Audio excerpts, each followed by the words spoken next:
Good evening. I'd like to convene the Putnam Valley Board of Education business meeting of February 11th, 2021. Please join me as we stand to salute our flag. I pledge allegiance to the flag of the United States of America and to the republic for which it stands, one nation, under God, indivisible, with liberty and justice for all.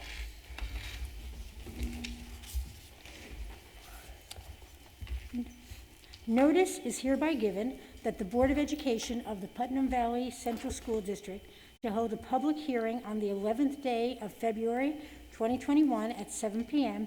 in the Putnam Valley High School Performing Arts Center for the purposes of discussion of the amended district-wide safety plan to be considered for adoption by the Board of Education. Our district-wide safety plan has been up on our website for approximately a month. We've had discussions of it at board meetings.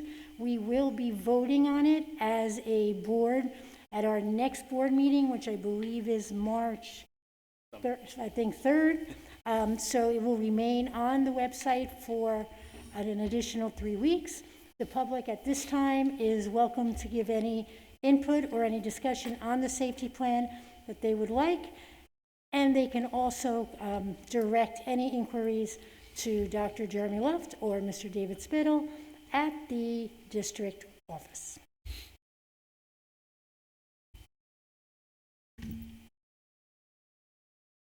And Ms. Bellino, are there any questions?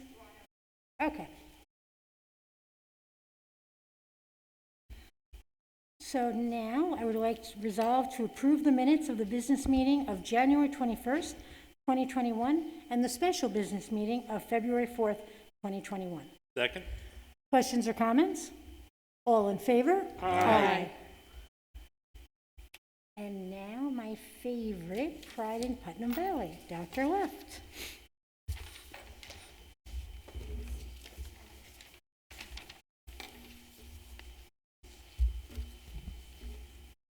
Definitely not that short. All right. Good evening, everyone. This is certainly one of our favorite moments during our board meetings. We have an opportunity to recognize some fantastic students here in Putnam Valley. So the first student we want to recognize is Miss Liana Diodati, who was selected to represent Putnam Valley High School as a soprano in the 2020 NYSSMA All-State Treble Chorus. In Putnam Valley's history of our choral program, there's been 3 previous students who have qualified to perform over the last 20 years. This achievement was based on Liana's exceptional NYSSMA solo evaluation results back when she was only a sophomore, and the pandemic has forced the cancellation of the solo festival last year, her junior year, so the results were used for her evaluation. So I know she got a chance to perform virtually, and let's give a round of applause to recognize her for this achievement.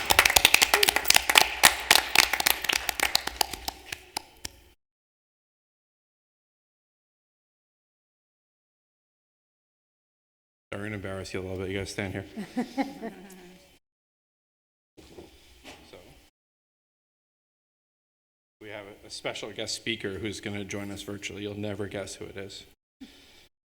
I could just hit play, Dan. Hi, this is Dr. Sarah here, Director of Chorus and Theater at Putnam Valley High School. It is my privilege and honor to be here tonight to recognize Liana Diodati in a truly outstanding, remarkable achievement of having been accepted and performed in the 2020 NYSSMA All-State Chorus. Now, her evaluation and acceptance into this outstanding group was based upon the performance she did when she was a sophomore in her NYSSMA Solo Festival, when she performed a song for judges and was evaluated. And based on those results 2 years ago, the judges this year decided to accept her into the ensemble. Ordinarily, it would have been the results from her junior year NYSSMA Solo Festival, but there was no NYSSMA Solo Festival last year due to the pandemic. So the powers that be at NYSSMA looked back 2 years. And so these results that earned her this distinction today were based upon her work and her success as a sophomore 2 years ago, which makes it that much more really outstanding.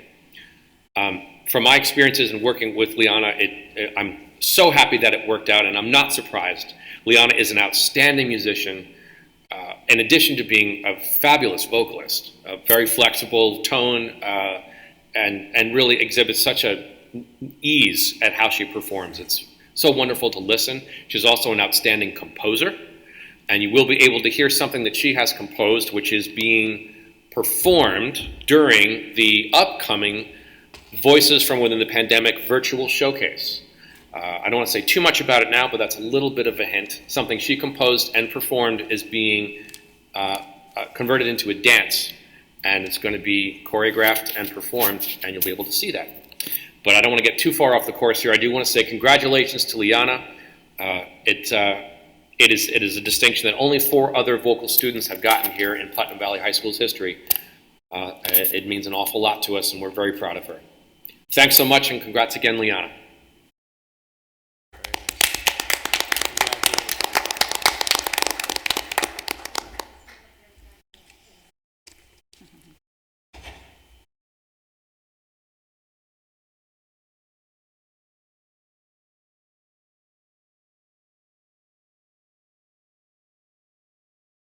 And imagine the virtual handshakes from everybody on the board.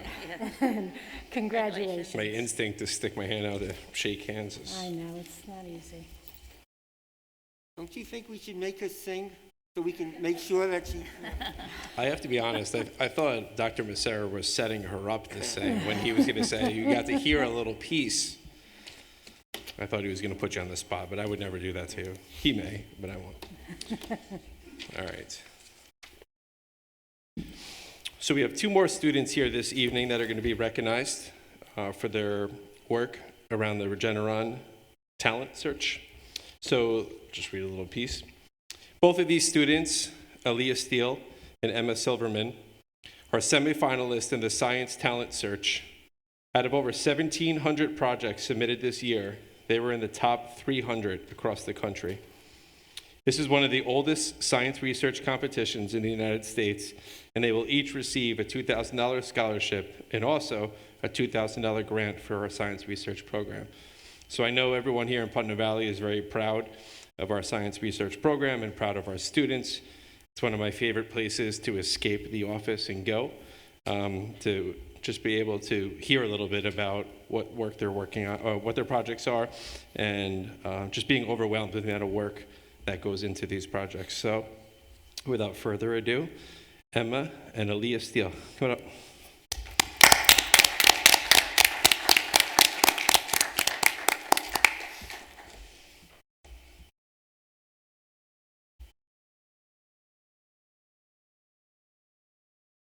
Congratulations. You guys think you're gonna be embarrassed? So if you turn around, Mr. Zupan's going to take a picture, and then I'm going to invite Mr. Zupan to the mic to say a few things.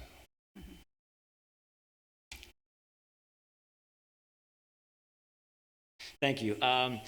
So these 2 students had to not only do their own research in the middle of the pandemic, they then had to realize that, I can't get into the lab, I can't get into the hospital to get my data because of the pandemic, so they had to wait, so then we had even less time to work on it. Then research it, then analyze it, learn the stats, do the stats themselves, write a 20-page paper, write 17 1- to 2-page essays, and then turn it all in, the same week that college essays and applications are due, by the way. So no sleep for a couple of days, to say the least. But to be one of the top 300 in the country is absolutely amazing. We've only had 1 other student ever do that before 2 years ago, and then we now have 2. Which is just again a testament to all their hard work. And it is, without a doubt, one of my favorite courses because they are all way smarter than me and I get to take credit for it. So I'm very, very impressed, and congratulations to the 2 of them. Thank you very much.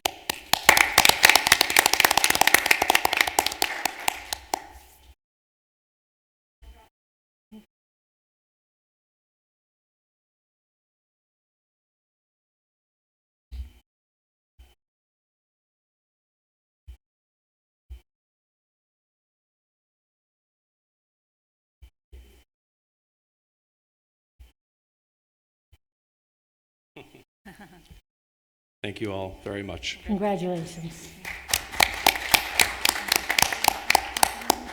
I did attempt to read the titles of the research last meeting, but I was avoiding embarrassing myself again this time. Can you remind me how many years we're doing science research? I know it's... Is it 6?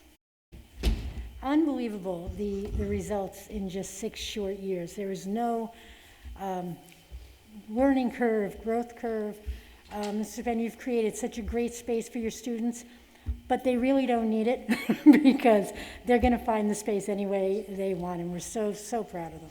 I guess a little anecdotal piece. What I love about that class and the environment that Mr. Zupan sets within authentic science research is when you walk in that classroom, you appreciate the seriousness and the depth of all the research that the students are doing.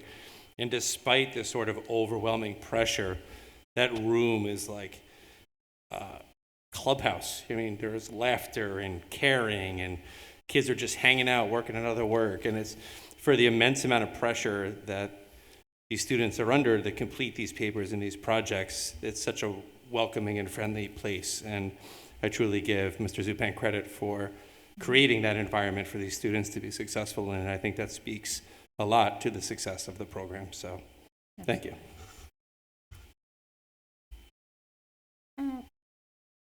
Well, from Pride in Putnam Valley to budgets, which is certainly an absolutely crucial topic because we wouldn't have some of these programs if we didn't create a budget that allowed for student growth.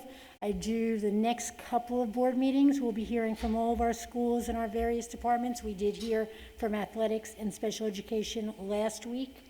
And just keep in mind that these are, I'm going to use the word I said I wouldn't use, but unprecedented, challenging economic times. We don't even know what the impact is going to be. So as always, we are charged on the Board of Education with, and we're charging all our administrators with really scrutinizing our programs, making sure we are giving our students the very best, yet being fiscally responsible in every way that we possibly can, because we don't know what the future is going to hold. Unprecedented is one of my words on my list we're never allowed to use after this is over. I know. So I know that's a harsh way to start a budget presentation, but yeah, As long as you didn't use out of the abundance of questions. So we're going to begin our presentations this evening with our high school budget presentation. So I would like to welcome Dr. Interieri and Mr. Mello up to the mic.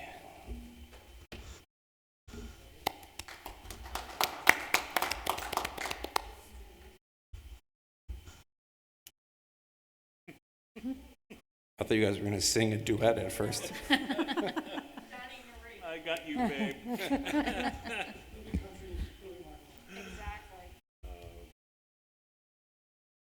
That's funny.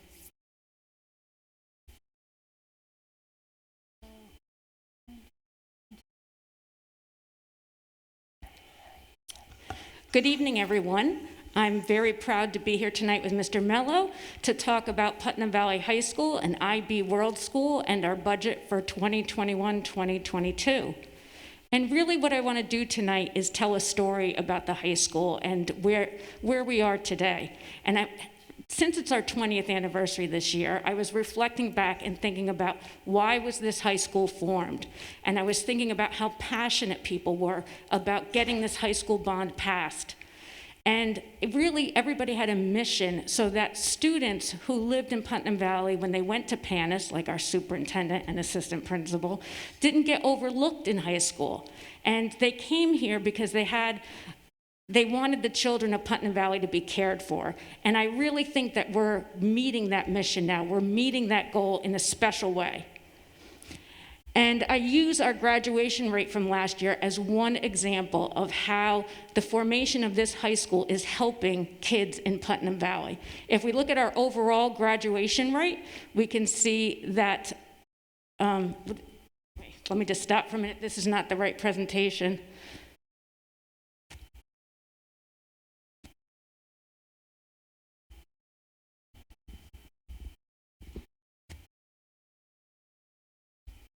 So if we look at this, what you're going to see really, there's Chappaqua is ahead of us on the overall presentation rate. I have to wait for the. That's fine.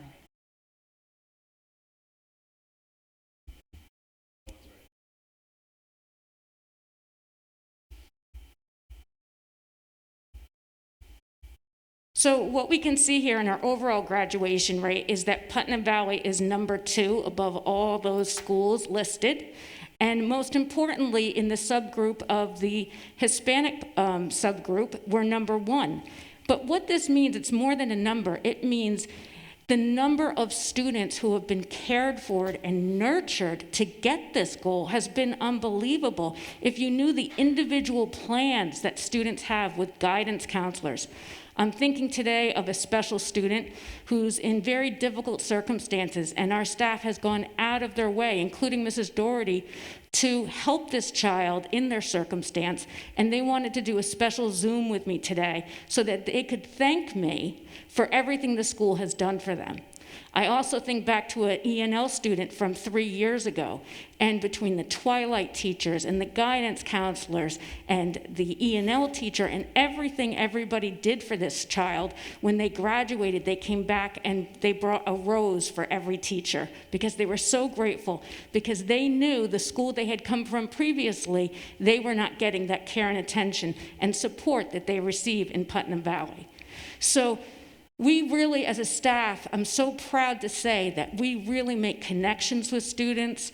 We really do our best to make sure that every child gets what they need to succeed. And really what this shows is all that care and attention to make sure that nobody slips through the cracks. I always show you our enrollment overview, and we could see from 2016 to 2022. Our enrollment has stayed fairly steady. It goes up and down slightly, but basically we're going to be about 563. We do have students who move back into the district now. We also have students, we have a large amount of new students that come throughout the year that we are serving, so our numbers are staying steady. And our staff overview. Now, this is my 32nd year in education. I've worked in, I think this is my 5th school district. I've worked with a lot of staff, and I can say this staff, above all, is the most caring, most nurturing, most dedicated group of people who really embed and that vision that was started here 20 years ago. They feel that mission and they want the school to succeed. And even through this pandemic, they've been going with the flow, working hard, learning new skills. I watched a living environment teacher today, just so fluent in how they moved between those students who were remote and those students who were sitting in the classroom. It was very, very impressive.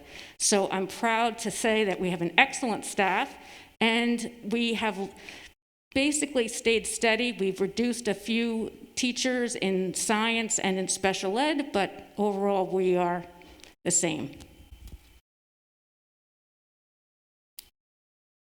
And the big question is, how do we continue to academically challenge and emotionally support our students at PVHS? And when I came 6 years ago, I talked about the fact that it's not basically the students who are academically excelling that we need to worry about. They already are very focused on what they want to do. They have the resources they need. But how do you get those students who are at a 65 to 80? How do you get them to improve? What happens to them? What about the kids in the middle? How do we support all students? And I'm proud to say this is something else where we're really doing well in, and this is all through the IB program. Some people think IB is just for a select group of students, and that is not the case. IB is for all students, and we believe strongly in equity and access. And a little bit of an example of this, over 60 students with IEPs 504s are taking IB courses. And it's ironic because IB calls those students, the acronym is ALL. So those are 60 students who wouldn't have been taking accelerated classes previous to having the IB program. We have electives such as IB Film, IB Psych, World Topics, which students can take independently from the entire program. And these are exciting courses that students are really learning research skills, learning writing skills, presentation skills. We also have 194 9th and 10th graders taking AP classes in preparation for IB. So again, this is kind of a trickle-down effect of having the IB program. The skills are brought down to a lower level, a lower grade level, where students can gain these types of experiences so they're prepared for the program. We also have new access points to the program. You saw Dr. Massera before. He teaches theory of knowledge, and I believe, Jess, you're in theory of knowledge. It's a great program which really helps students talk about what is knowledge, what are facts, what are opinions, how do we validate, how do we verify what we think and what we believe. And we're going to open that up to non-diploma candidates next year, so we're excited to offer that. We're going to also offer Spanish ab initio, which is an introductory Spanish class, as well as Physics SL added to the curriculum. So every year, the board in our budget, we do put a portion aside for the IB registration fee. We've also put money into training for teachers, and it's been wonderful because IB really treats teachers as professionals and values the interaction between professionals and to get new ideas and stay rejuvenated. And our staff has really done, again, an outstanding job implementing the concepts of IB into their curriculum. So we're proud to offer these, and I'm sure Mr. Mello has, some things he wants to say about the program.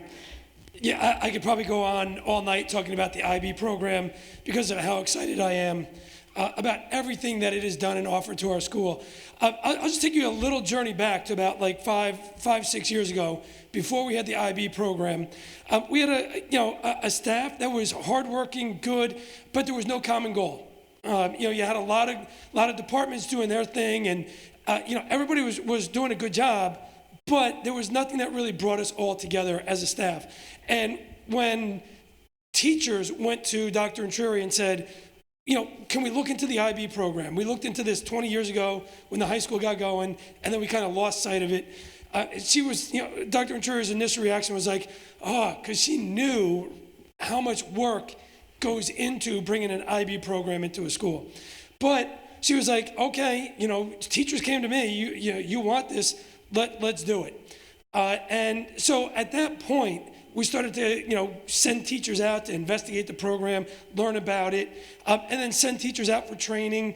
And, the realization was like, this is really good. It's a different way of learning. It's a different process. I was actually meeting with the guidance department today, and it's complex. I know all of you, it's difficult. There's a lot of different things to it, and it's very difficult for all of you to understand it. We would actually love for the board to come in and sit down with Dr. Intrury and myself, our IB coordinators, Mr. Lathrop, Mr. DiGregorio, so we could kind of break it down a little bit better.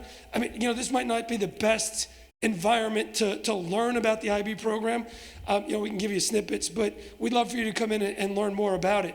One-on-one kind of conversations and answer really those in-depth questions. So you really have a much more deep understanding of the program. But think about the consequences of bringing this program in, right? It wasn't just that we had teachers teaching a new course, because that's not an IB program, right? This isn't AP classes. It's a program where you kind of all get invested in it, and there is commonalities like theory of knowledge embedded into each class. So it's going to then lead us to look at teaching a different way, right? And now you start with your 11th and 12th grade classes, and you look at, okay, what do we need to do? They call it approaches to teaching and learning. IB loves acronyms, ATL. But how do we transform those classes? What do we need to do differently? So teachers had to rethink about how they actually teach. And it invigorated them. They saw things a different way. I'll give you an example. I taught about the causes of the Russian Revolution. And, okay, students, what are the causes of the Russian Revolution? And they would regurgitate the causes of the Russian Revolution, if they could memorize that, right? The bigger question is, why is that a cause of the Russian Revolution, right? So it shifts your focus as a teacher to, let's understand why this is happening, not just be able to point out that it's happening. So I think that's a really important piece. We also talk about like international mindedness embedded in all those classes. So we get these teachers trained that are going to teach IB courses. But we are an IB world school. So there is a trickle-down effect to all of that, right? We have to then look at what are we doing in 9th and 10th grade to allow those students to be able to take these IB courses, right? And so now we have to like, okay, a department meeting with the math department, science department, all these departments, and not just one, multiple meetings to get a deeper understanding of what they need to be or where they need to be to achieve that IB course, diploma, certificate, whatever it may be. And so like think about that conversation now and think about how IB has now brought the whole school together. A common goal, everybody's excited about it. Even the teachers that are in 9th grade not teaching an IB course are learning about the IB program, the approaches to teaching and learning that are different, theory of knowledge, and they're all embedding that into their classes as well. And they also want to go and get trained so they have a deeper understanding and knowledge of how it all works. And so that they can better support. And not just that, though, we have, that trickle down, right? Let's see, what can we do? We need to have conversations at the middle school, to find out what we can do or what they can do to help support us as well. So think about that journey and think about how it's not just about bringing in a class or new classes to teach. It's about bringing in a program that has really given the high school a directed focus to be successful, to be even more successful, and to provide a better opportunity for all our students. It's like amazing to see all of that. I mean, I've been here for 20 years, and we finally have this like common goal that we're all working towards. And I think it's working really well. And when I think about the ad for the high school principal when I started, it said something to the effect of somebody who can take us to the next level. And I think that we're getting there. We're not there yet, but we're really striving and working towards it. And this is one example to show the number of assessments, the number of students that are taking assessments for this spring is amazing. And I'll have Mr. Mello address that. Mr. Cohen's up there and he loves numbers, so I thought, all right, let's give him some numbers to crunch here. 110 students in 11th and 12th grade taking 321 IB exams. And I hope you understand, like every single IB course, whether it's a standard level or a higher level, has the exact same, what we call internal assessment. We refer to it as an IA. Whether they're in a standard level or a higher level, it's the exact same IA. Right, for that class, that all students have to do, which equates to about a 5-page paper. Some classes, it's an oral presentation or conversation, but every student has to do that in every IB class that they're enrolled in. And I know we have like 16 IB diploma candidates in our senior class, and that is amazing. They're doing like an incredible work, which means they have to take 6 IB courses, 3 higher level and 3 standard level, right? Each one of those has an IA. On top of that, they have an extended essay they have to do, what we call a creativity, activity, and service project. So there's a lot thrown in there. But the other thing that we noticed about this is that there's all these other seniors that are enrolled in multiple IB courses. Okay, so we have plenty of seniors taking 3 and 4 IB courses, which is simply amazing to see the number of students taking higher level courses. And the amount of rigor, writing, and deeper understanding that's happening because of that is amazing. 61 higher level Lang and Lit, 18 standard level gives us 79 seniors, right, out of 142 seniors taking IB courses. We've never had those numbers before in higher level courses in a senior class. So that's 56% of the senior class is enrolled in higher level courses. I think that's pretty amazing. And that's a short time that we've had. This is really only our second year of the IB program in play. I am really wondering where we're going to be in another 5 years with this IB program. It is astounding. And then the other trickle-down effect is we've pushed AP exams down to 9th and 10th grade. I don't know, right, because there's a level of academic maturity that you need to be successful. I don't know what those exam scores are going to look like, but that doesn't matter, right? What matters is that those students in 9th grade are taking AP exams or AP courses for the first time ever. And then the 10th graders, they have this build-up, right? They had AP World History, that's now in 9th grade. We have AP European History, and our Language and Composition class, AP, is in 10th grade as well as a Comp Sci class, AP class, and an art class that students can take. So more students taking higher level courses in 9th and 10th grade, allowing them to be better prepared for taking IB courses and being successful at it in 11th and 12th grade. And this is a compliment to the students who want to excel and want to challenge themselves. And it's also, again, I'm going to go back to the faculty and staff. They are believing that these students can achieve and can do it. And when you raise expectations, students will meet your expectations. We don't have gatekeepers in the high school. We don't have people who say they can't do it, they can't be in this class. Everybody wants the students to challenge themselves and be the best that they can be. I'll just throw one more thing into that along those lines. These students in 11th and 12th, especially the 12th graders, think about a 12th grader right now, and they've, a lot of them are getting accepted to colleges and things like that, and they're kind of like, okay, I can kind of coast the rest of the year. They don't have the ability to do that in these courses, right? But they're taking multiple, and they need a lot of support. And our staff does an amazing job supporting them in many different ways, especially like when I mentioned the internal assessments that they're all involved with right now. There's a lot of support that they need, and the staff is doing an amazing job supporting them in their efforts. Things to think about for the future. We are doing well, we are hitting our stride. The IB program is expanding, but there's a lot to think about. We are in a pandemic. While we believe our staff is wonderful and our students are wonderful and you can feel our passion and our pride, there are many nights where I do stay up and worry about what happens when this pandemic is over. How do we bring back 200 kids to the high school who want to come to school every day, who want to be here, who don't just want to learn remotely? I think it's going to be a challenge and something that the team at the high school needs to put a lot of time in and think about. And we need to, from this pandemic, while it's been hard, there are some things that work for some kids. Some kids like being home remotely and are doing well, and their mental health is improved. For some students, perhaps being home with the lack of structure has not been good for their mental health overall. But every child's different. So how do we take the good things that we've learned during this pandemic and apply them to the future and reimagine what education is going to look like? I really think that takes planning and creativity. And while we're bound by New York State and the education laws, I think there's probably some creative things that we can do.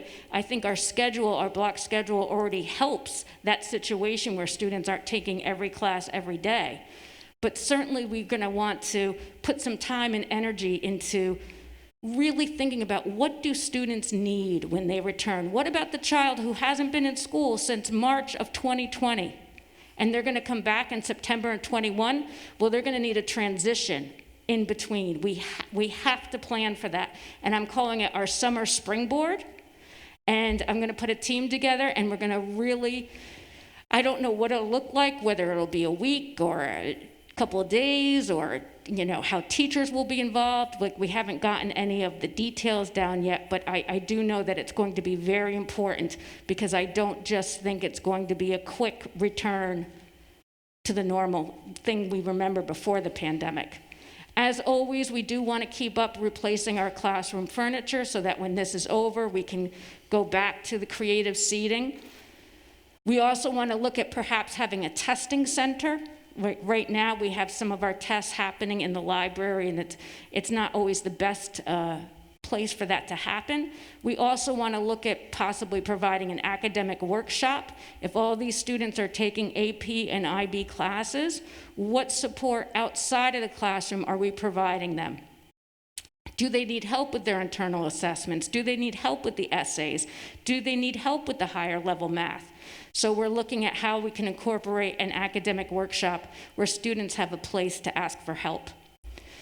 Our smart boards are, I imagine, about 10, 15 years old, and some have been replaced by the interactive TVs. That's something we'd like to put a plan in place and consider with Mr. Lee how we can do that. We always would like to offer a robotics program when it's feasible. Our e-gaming club has been a phenomenal success, and we put the new logo up there drawn by a local Putnam Valley artist. And, you know, an ambush is a group of tigers, so we thought that was cool to use for gaming. And they have just been very grateful for all the support the school has provided them. And a parent just wrote Dr. Luft and myself a very nice email talking about the type of connections that e-gaming has provided her child. And then we do want to look at coming back and reinstituting maybe one or two of the clubs that we've had to eliminate due to the pandemic because they haven't been meeting.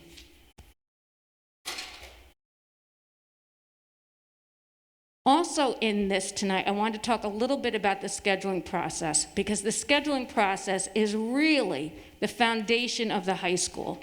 The schedule, if your schedule is not done correctly, it leads to a lot of mayhem, a lot of chaos, imbalanced classes, and really everybody feels that stress and pressure. But when the schedule is done well, it leads to a nice, calm environment. And there is a difference in how schools do their master schedule. So if you're in a large school, sometimes the administration, they'll just roll over their schedule from year to year. They don't build it from scratch. What we do, because we're relatively on the smaller side, we build our schedule by hand each year, which is a tremendous amount of work. And it means that what happens is the students drive the schedule. So students are called in, and they've been being called in for the past couple of weeks with their guidance counselors, and they talk about their interests and their needs and what they need to graduate. And in those course selection meetings, what happens, they make their choices, and then those choices determine what's offered in the schedule. They give me the numbers. I sit with the department coordinators. We look at sections for the year. We look at who teaches what course. And then in April through June, we begin hand scheduling science, special education, E&L, and IB diploma candidates. And you'd be surprised, but it's usually the smallest population that we schedule first that drives the whole schedule. So if E&L students are going to BOCES at a certain time of day, that means we have to offer the requirements for graduation at the opposite time of the day. And that starts leading to the placement of where courses go.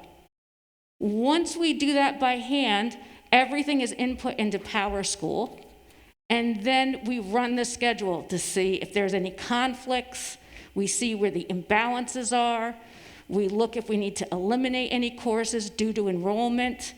Maybe we have one section that has 45 kids and one section has 5. We have to then deal with that. And that means that the guidance counselors are usually meeting with individual students to talk about how to change their schedule.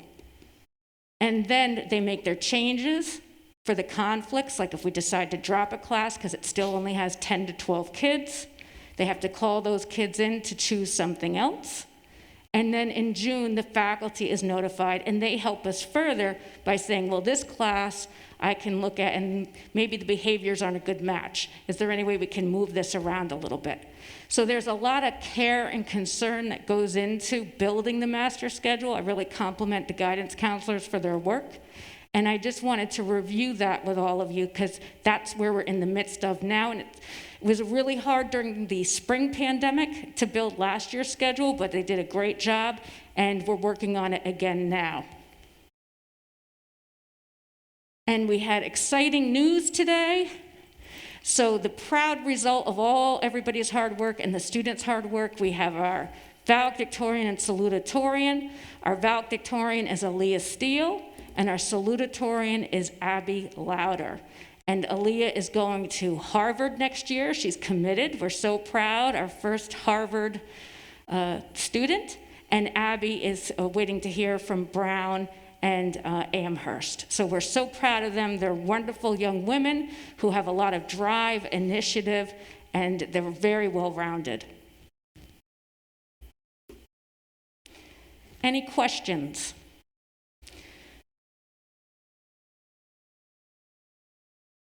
I just, first I want to commend you on the whole presentation. I found myself thinking I just myself took a course on habits of mind. And boy, would they love the theory of knowledge. How do we think?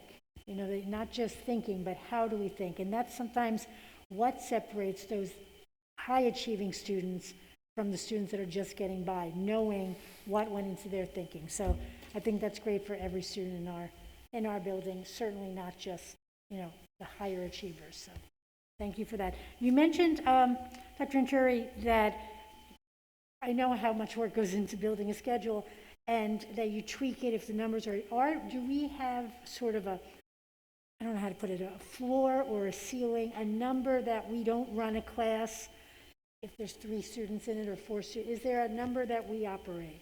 We do, and this is where I start getting, the guidance counselors know I start getting some anxiety. Right. So when I see the sections and maybe they're like 15, 16, when we have our meetings, I might say to them, okay, we can't let, you know, these numbers drop in this section, or we're gonna have to drop the whole course. Or if it gets to 12, we might say, okay, we have to build this class up, and they might go to other sections and ask kids or look at their schedules and then see where it can move. So there's actually a meeting where all the guidance counselors sit at a table, and we look at individual students and how we can rearrange their schedule by moving maybe French to the morning and social studies to the afternoon so that those classes get balanced. And if I see one is too low, if it's usually 11 or under, depending on the course, I try to cut it. Okay. Now, sometimes because of graduation requirements, particularly in science, we still have to run classes, but generally that's the number. But I would also say some of the things that I've tried to change gradually since I've been here is students felt very comfortable to add and drop throughout the year when I came. And they still sometimes want to be able to do that, and that can really wreak chaos and havoc on the school. If you're planning to run a course and then 6 kids drop because they're all friends and they'd rather have study hall, that could be a problem, because then one, I have to drop that class, and then what am I doing with that teacher's time? So I've looked at other schools, and their add drop periods are basically a week. And so I've tried to move Putnam Valley to that so that we can really slow down that as any adolescent wants to change and adjust their schedule. And the community lunch has helped that because everybody has lunch together, so they don't have to change to be with their friend. I like to think of the number piece as we don't have sort of a hard, fast number. If below this we eliminate a course, but I think that those numbers generate a conversation. Right, and that conversation is between Sandy and her teachers and the guidance counselors, between myself and the building administration. They give me copies of the schedule, and we go through it, and I'll be like, what's going on in this class? Where can we do this class? So I think better than having a number that says sort of black and white, run or no run, it's a number of, all right, let's talk a little more about this. Who's in this class? Where could these kids go? Why do they need to be here? And there's always a story behind those classes. Low enrollment classes that are run because those kids have no other option, right? And I think that the high school and guidance and administration do a fantastic job of making sure that any low enrollment courses that run, that there's a rationale behind why those courses need to run. Students that are still trying to get their credits, you know, before they graduate, absolutely. And just again, to add to the add drop piece, I know that's something that Dr. Neri had brought in recently is students were once empowered to sort of walk in, meet with their guidance counselor, and drop their course. And I know now that's a much more intensive process involving parents and even an administrator themselves to have a conversation with the students regarding why individual courses want to be dropped. So we're certainly encouraging students to stay within the academic classes and making it a little more difficult for them to drop a course for maybe non-academic reasons. And I'm sure, Dr. Murray, you do the same thing for those courses that like all students take, like living environment, or that if you see 4 sections of 15 each, could we have 3 sections of 20 each, and then free that teacher up to do something else? So I work very closely with the department coordinators, and I should give them a shout out because they're a great team. We have Mr. Zupan, Mrs. Thornton, Mr. Cruz, Mr. Lathrop, DiGregorio, and Mr. Baker. And they are so insightful because they're on the ground level. They see everything that's happening, Dr. Macera as well. And so they give a lot of insight into that. And so we look carefully at the numbers so that everything makes sense. I will stop asking questions. No, we welcome it.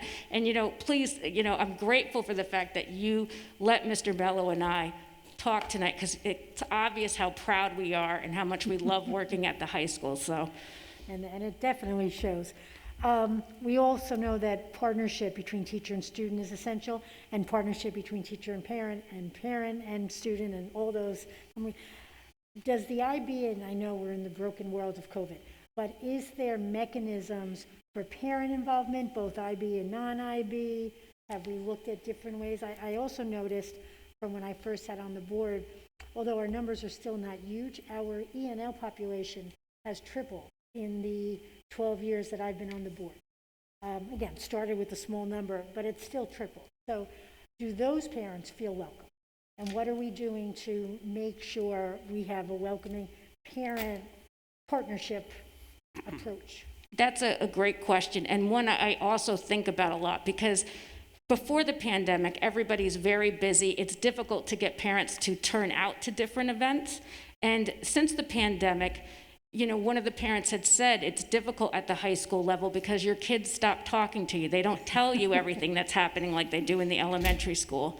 And so this spring, Mr. Mello and I have done 2 listening hours, and I've had up to like 35 different parents sign on to those listening hours because it's easy. This is, again, one of those things that we can adopt from the pandemic and use in the future, is doing things virtually on some of these nights where it's difficult to get parents out. And they've joined and they've asked questions. They've asked questions about the IB program. They can ask anything that's going on in the high school. I do think we have some room to grow when it comes to meeting the needs of ENL parents. We've been talking to Dr. Doherty and Dr. Loftus recently about how we provide translation for those parents, because we do run into times when we have to work with parents and there is a language barrier, and it's something we're thinking about every day. Just a quick comment for the community. ENL, English is a new language for these people. Thank you. Thank you.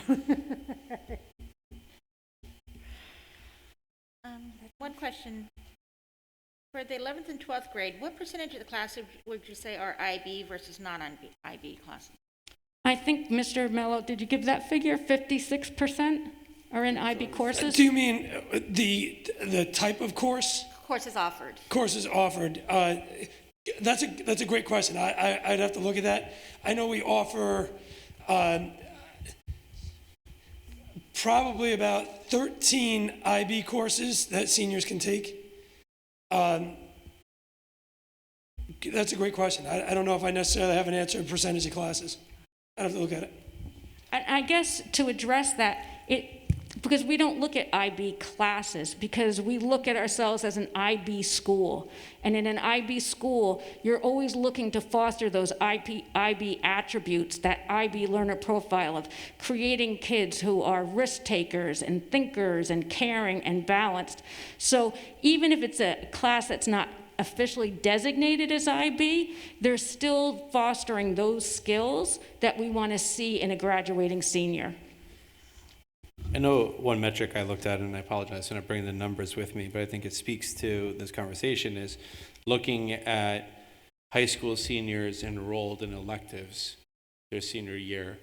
And there's one in particular elective associated with the English department, and that was sort of a catch-all for a large number of students. Many of those students that we thought maybe were trying to sort of just pass the spring semester and get off to college successfully. And in tracking the enrollment in that course and looking at the number of students that you know historically would have gone into that course without any thoughts, but seeing those students challenging themselves and taking the second year of an SL in English, to me, I thought that was a really impressive metric to see sort of the path of least resistance for many students, sort of a senior tradition they may have taken, is really changing, and we're starting to see students pushing themselves to take more rigorous, more meaningful courses, even in the second semester of their senior year. So I think that speaks to, over time, if there's more and more interest there, then maybe there's less need to run some of those electives that would traditionally be offered to seniors, because more and more seniors are challenging themselves and taking more rigorous courses. That's a good point. I don't know if you have the section roster numbers memorized for those classes, But actually, there's two English electives that we're not offering even in course selection next year because so many more students are choosing the English SL. So it was a good point. So I know this is supposed to be a budget presentation, but at some point I'd love to be able to see, I don't know if it would be diploma candidates, and maybe it's actually a better indicator to see sample IB work. And, you know, it can be anonymous, or they can decide if they want to share who they are or not. But I think the idea of kind of getting examples of that work that show the difference, that where something might have been 2 years ago or 3 years ago as opposed to where it is now. And I don't even know what it would be, but I think, you know, I remember Valerie, and one of the reasons I came onto the board originally was the idea of rigor and the idea of writing. And writing was always the struggle of the story we heard when our students went away to school and they were struggling with the writing. I'd love to be able to see examples of how that writing is going, among other things. We have the lovely benefit of science research is they had a symposium, we can see the work, but in many of the times we don't see what's going on in the classrooms, and we don't see the work. I think in general, I mean, definitely with IB, but I think in general we should be able to see more work and examples of exemplary or even challenging work. I think that's a great suggestion, and I think once we get through this pandemic, it'll also be easier. Sure.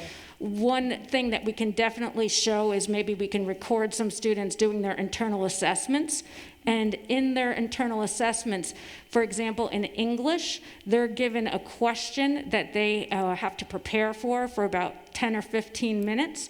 They have to speak to their professor or teacher about that topic and be recorded and graded on that using the IB rubric.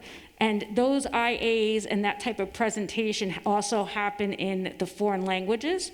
And then other, like in history, they have other types of research papers they're doing for their internal assessment. So there's definitely an increase in the expectations, the rigor, and the writing for students. And I think that's a great idea. And I think as we get going, there'll also be IB film, where they do a lot of writing, and creation of documentaries and different movies that we'll be able to display as well. I know Jesse had a Yep. question. Yeah, we also received an invitation to portfolio presentations. I don't know if you saw that email. that's what I was going to say. The CAS presentations are scheduled over the next few weeks. The students are sharing their portfolios for the CAS projects, and that's something that is definitely something we could open up to board members. I agree. I'd be curious to see the difference between the two. No, A few years ago to, Go for it, Jess. Is it on? Okay. Yeah. Hi, I am an IB diploma candidate, and I can speak on some of the work that we do.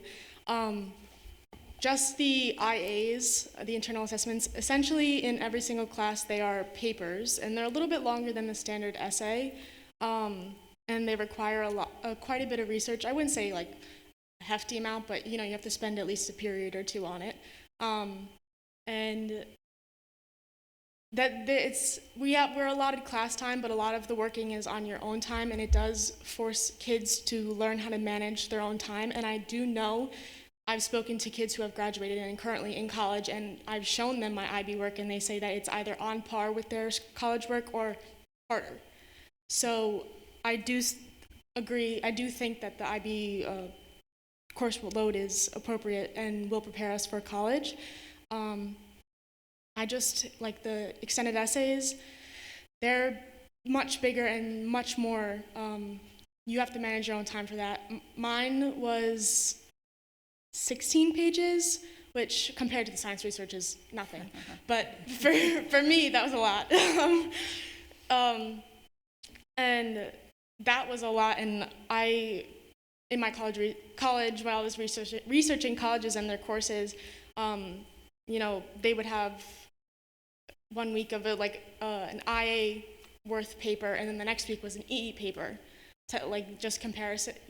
And I thought that was really cool. And also TOK class becoming elective is, when I saw that on the board, I got so excited. I've been telling Dr. Macera to push that to become elective, and because I think it's a really, really cool class, and I won't get into it because I'll talk for too long, but it changed my perspective a lot on learning, and it wasn't even a grade-heavy class, and I don't think I've ever single-handedly been changed in the way that I think as much as that class, and it really did permeate throughout all of my classes. Another thing that I was discussing with Mr. D about how IB, as stressful as IAs are, and I don't want to say underprepared some of the seniors were, but I feel like a lot of us were underprepared because we call ourselves the guinea pig class because we got thrown a lot of new courses.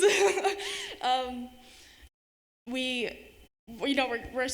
treading. But the IAs, the cool thing about it is that you're getting tested during class, and you're not getting this huge test at the end of the year that's going to determine pass-fail whether or not you're going to get these credits, which I think is really cool.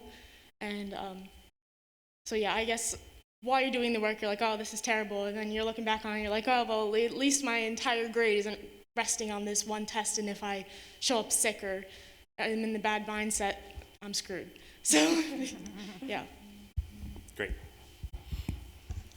Thank you. So student work and student testimony as a formal presentation, I think is a really good idea for us moving forward.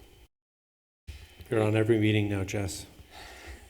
I just have a couple. Sorry, you're not free yet. Okay.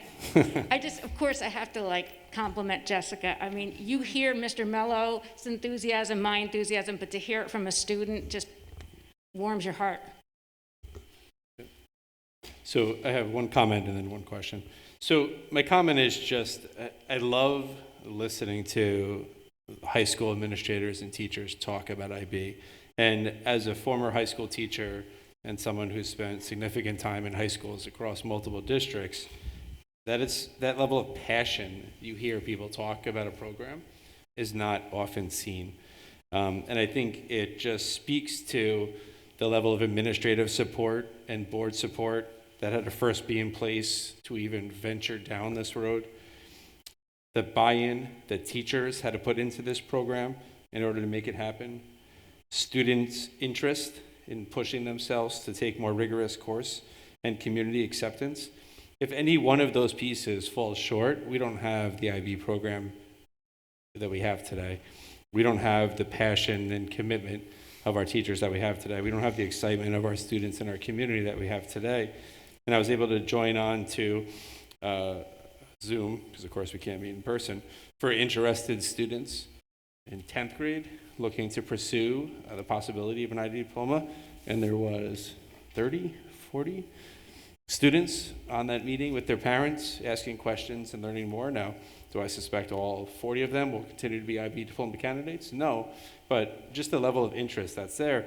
And I think the slide that shows IB for all, it shows that excitement is pushing down, right? 162 students in 9th and 10th grade taking English and Social Studies AP exams. I would challenge anyone to go to any other high school our size and find that number of 9th and 10th graders taking AP courses. What we're starting to see is that trickle-down effect is continuing to grow. The more successful the program is at the high school, in the 11th and 12th graders in the IB program, the more successful 9th and 10th graders are in preparing to be there, the more questions we're getting from our middle school teachers. What can we do in 7th and 8th grade to increase the rigor, to help prepare students for this challenge? Now in 7th and 8th grade social studies, they're not thinking about how to prepare the students for 9th grade global, right? It's how we're going to prepare. Half these students are now going to go into an AP course in 9th grade. And I think that just speaks to the power of this program and all of the pieces that have to be in place in order for it to be as successful as it has been so far. So I just wanted to mention that piece and obviously give credit to everyone, including the board, who was accepting and was willing to commit the funds necessary and to support this program overall. So now my quick question. You ready? Yeah. Later start, block schedule, IB World School, global pandemic. What are your plans for next year? Well, we're going to reimagine education next year. Life after the pandemic. That's pretty deep. All right. I just want to thank you both for your time and your presentation. Thank you. Right, have a good night. Thank you to the board. So I'm going to end on a really, really wet blanket moment, since it's been very nice. Again, this is a budget meeting. When coming up with schedules, I don't think it's fair. I mean, it's hard to say it's not fair. I think we need to make sure that we are building schedules for students, but not to occupy staff time. If we have an opportunity to make one section of 25 as opposed to two sections of 12, we shouldn't, I don't know that we should opt, and I'm not going to make the decision, but I don't think we should opt to run the two sections of 12 in order to fill a teacher's schedule.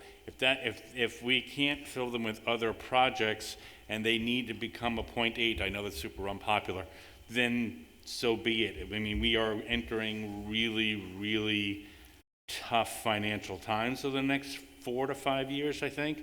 So I just want to make sure that that's somewhere in vision, that we don't create schedules just to fill the .2s that we need to, that we quote need to fill. And I know it's very unpopular to say that, but I think that's something we need to really think about. Well, and I'm going to say I agree with you. And at the high school, I'm going to proudly say we don't do it just to fill teacher schedules. So let's just say we have a class of, let's say, 28 kids that could take living environment. Well, we could put 28 kids into one living environment section, but that would be a lot of kids in one lab that might not be safe, or let's say it's chemistry. So in that case, I would make the decision, you know what, we need to put that into two sections, because there's going to be kids who maybe move into that from a higher level chemistry, and then we're not going to have room, and then we're going to be over 30 kids in the schedule in that class, and we'd have to put a TA in there. So you're right, we shouldn't do that, but it depends on the course and the circumstances, absolutely. And as you can see, we have reduced number of staff in the high school in one of the earlier slides, so it's definitely a consideration. That's my wet blanket moment. That's a good point, Joe. Thank you both.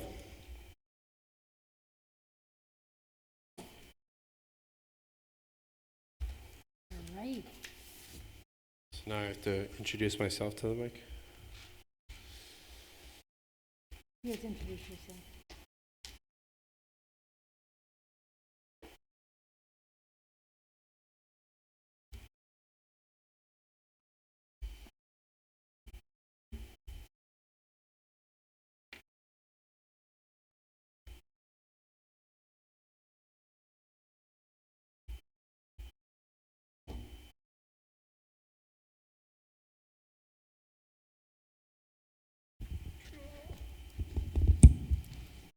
Hello?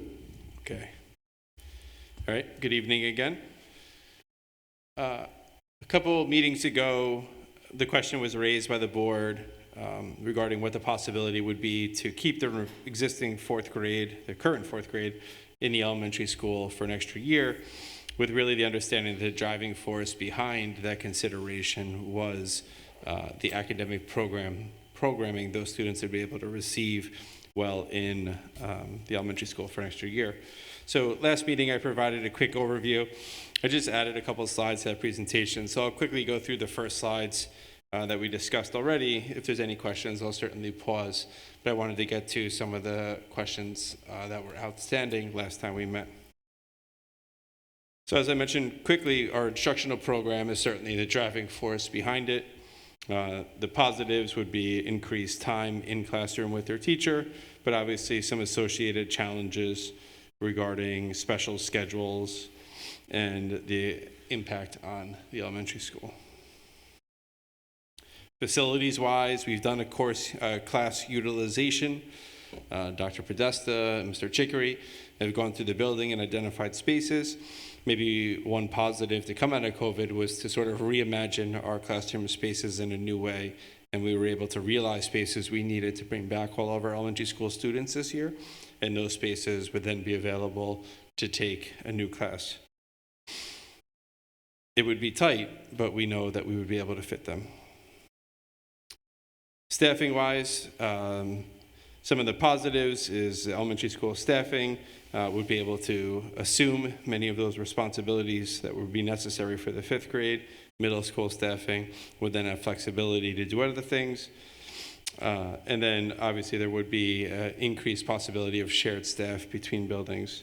Obviously a challenge would be for the 5th grade teachers being removed from the current culture of the middle school and moved into a new building. Student well-being, we spoke a little bit about the social emotional well-being of the students. Being a 4th grade student with a disrupted school year due to COVID, being able to stay in the building, maybe celebrate some of those time-honored traditions at the elementary school. And obviously the challenge is still, it's just a year later in which they still have to make that transition to the middle school.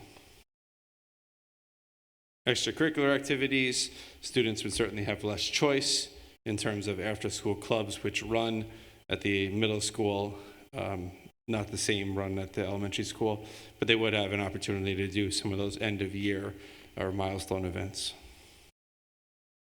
So some of the unknowns from last meeting that we've updated. One item that we were discussing was the impact on transportation.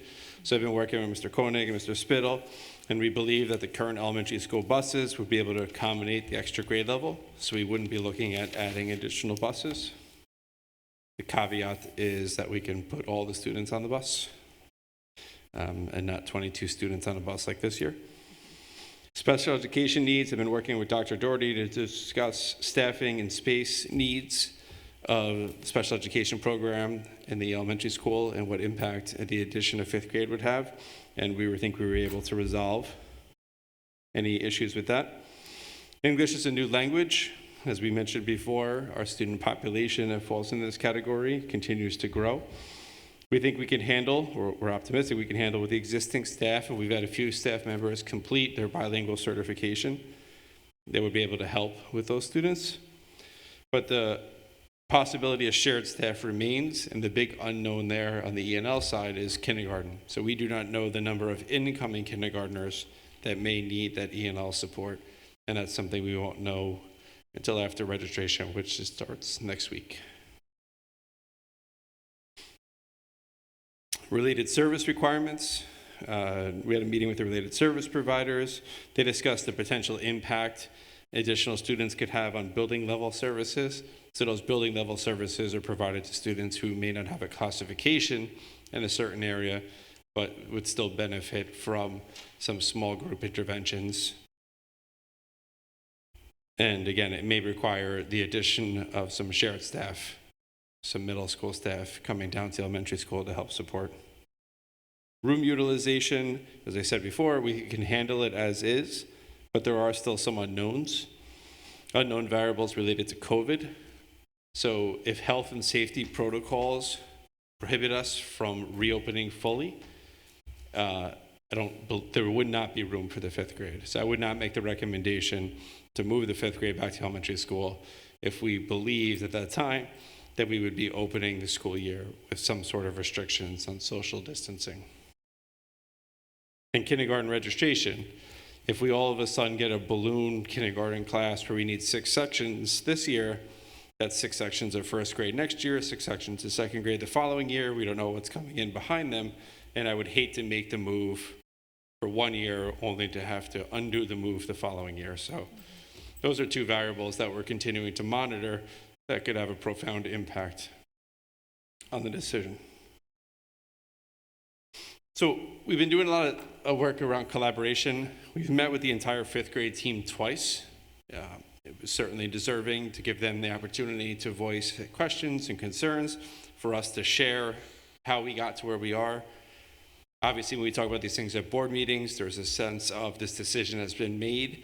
So it was very clear to make sure that we were in a fact-finding phase right now. We're exploring the possibility, and this is certainly not a decision that's already been made. We met with our elementary school related service providers today, and again, heard some of their concerns, what may have to change, and how we could address those concerns. And our meeting was rescheduled. We were supposed to meet with the special area teachers today. It's rescheduled for tomorrow, but the same thing. I do want to give all of the teachers credit. They've all been very open, and they've been willing to partner, to explore options, and certainly willing to be part of the conversation. So they've been a terrific asset throughout this conversation and will continue to be. I offer the 5th grade team, we'll meet with them every week until a recommendation is made. So if they ask a question, I'll get them the answer to the question. If they have a concern, we'll discuss the concern. If they have a solution, then I'd love to hear their possible solutions. So that work will continue, be ongoing.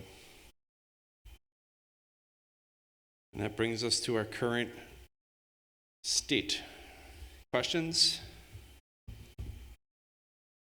I just want to reiterate what you're telling staff. This is the 4th, should the 5th grade move back conversation we've had in the 12 or so years that I'm on the board. It sort of comes up periodically. People feel strongly.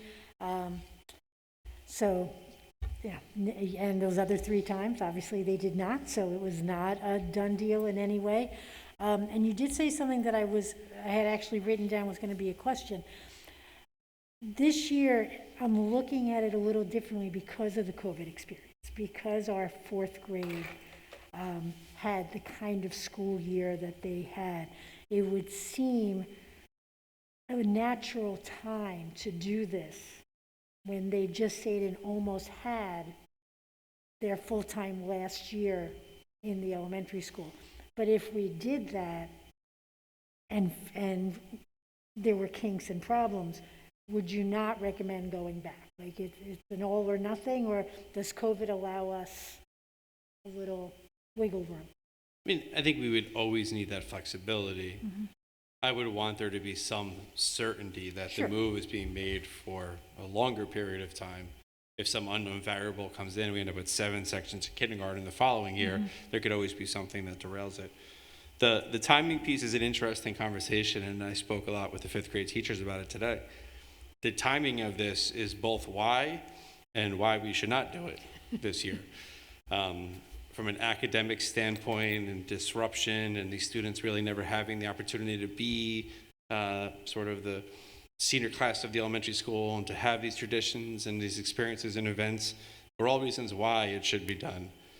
But because of how disruptive this year has been for everyone, because of all the unknowns that remain regarding what school will look like next year, will students be vaccinated? Will we have every student in the classroom? What will the limitation?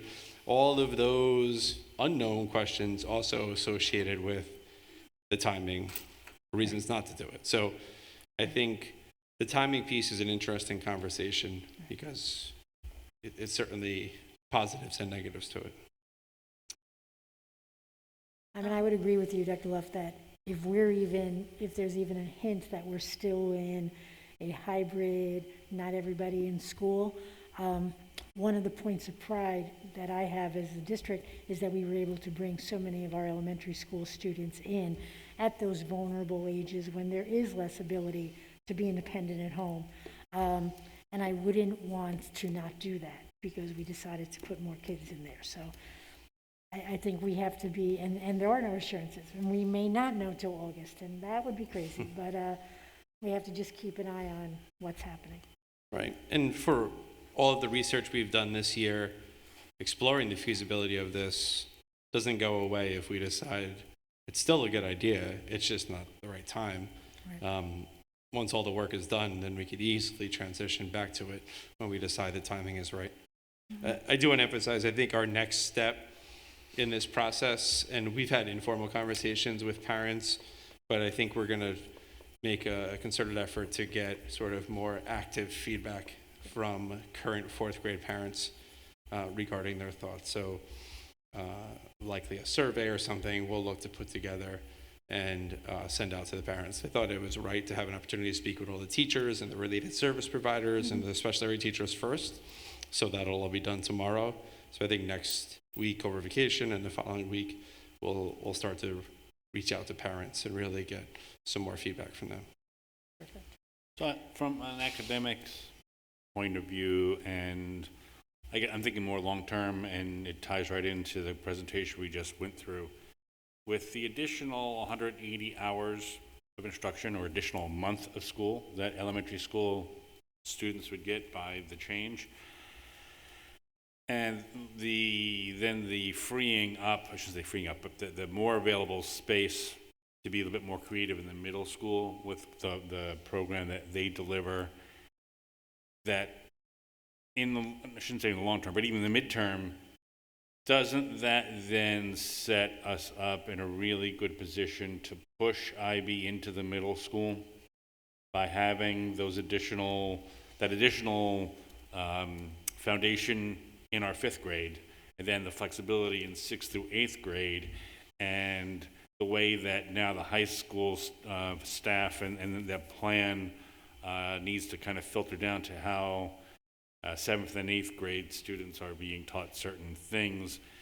And I know the conversation, I mean, when we first started this, that all buildings could become IB buildings, that we can be a primary or middle school IB. I don't remember what the distinction was between the two.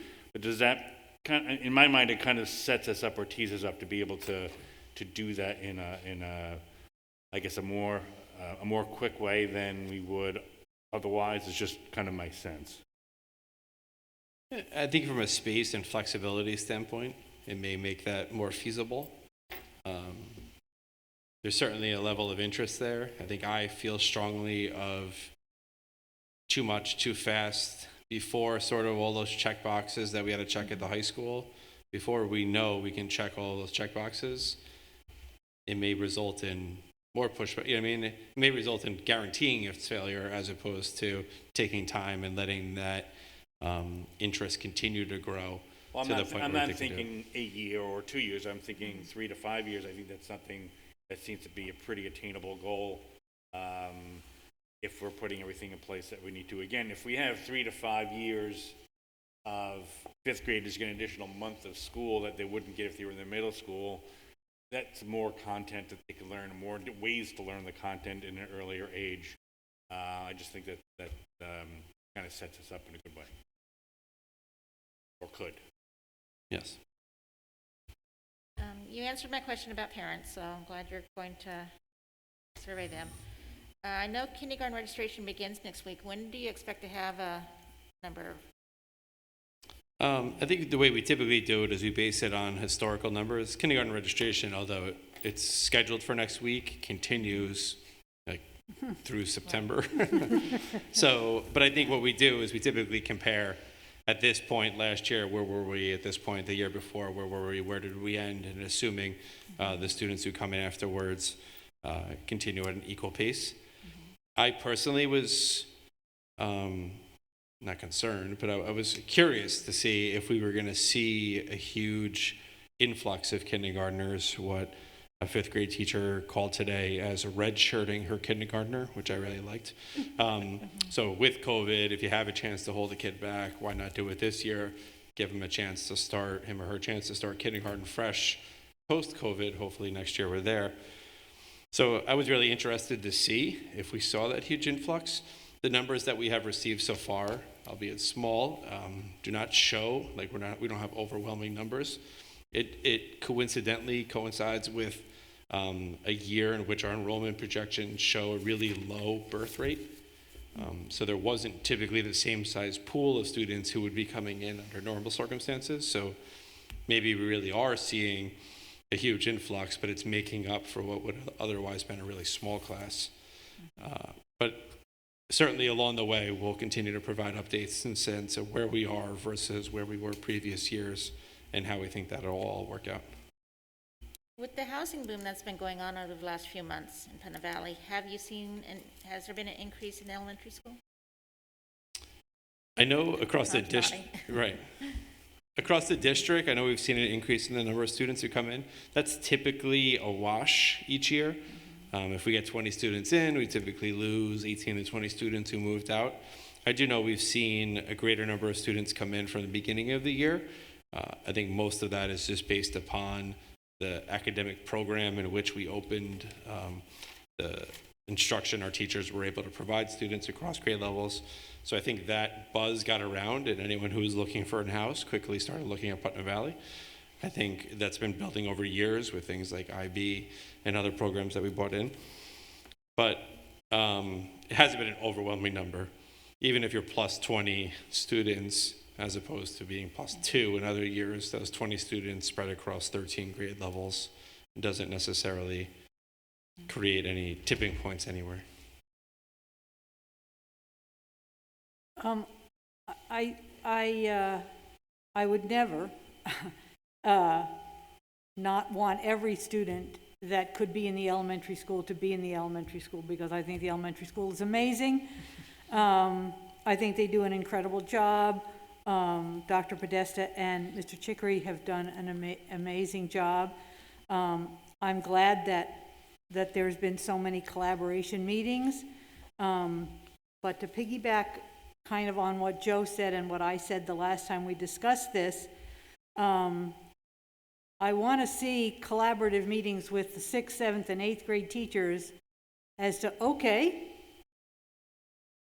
you've got a little bit of space, like reimagine, go back to Sandy's. Reimagine. You can reimagine the middle school so that those kids, it's not like the elementary school gets a whole other month and then 6th, 7th, and 8th is just going to be the way it was. I would like to see this as an opportunity to ramp up, to enhance, to what could we do? What is something you've wanted to do that you haven't had time or space or whatever? I'd like to see this rather than just like, oh, good, now I've got my own class, so I'm going to do everything the way I used to. I don't know. I would just like to see those kind of meetings. I'd like to hear from the middle school administration. Like, they've got to be, if they're thinking about this and they're thinking about a whole grade leaving, like, what does that do for you in terms of opening up your eyes to what's possible? I would just like to hear how the middle school is also going to be enhanced by this move. So. Yep. I think certainly class by class, grade level by grade level, there's a tremendous amount of work that they would be able to do, and I'm sure they would come together and share that. Just a side note related to that, Mr. McCarty and I were talking about the possibility of something that I've felt very strongly about for years is 7th and 8th grade electives, like true electives, student interest driven, and moving away from the current on-course system where every student gets every course for a predefined period of time, as opposed to allowing students to sign up for interest-based electives and the little bit of flexibility they have in their schedule. So if you're an art student, you've done really well in 5th, 6th, and 7th grade art, and you want to pursue studio art in 8th grade as a credit-bearing course, right? That's an elective where a student who's interested in art may go. Another student may choose technology and something that they're interested into, and it's really a precursor to our STEM and engineering program in the high school. So I think those type of opportunities may present themselves with additional flexibility in the middle school. Thank you.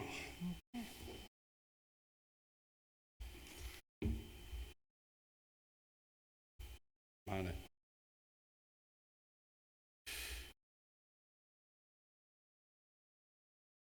That's not the first slide, is it? All right, so now I would like to welcome our Director of Curriculum Instruction, Ms. Jeanette Mistretta. Read fast.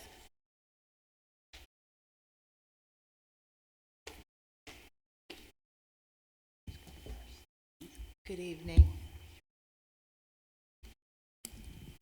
Okay.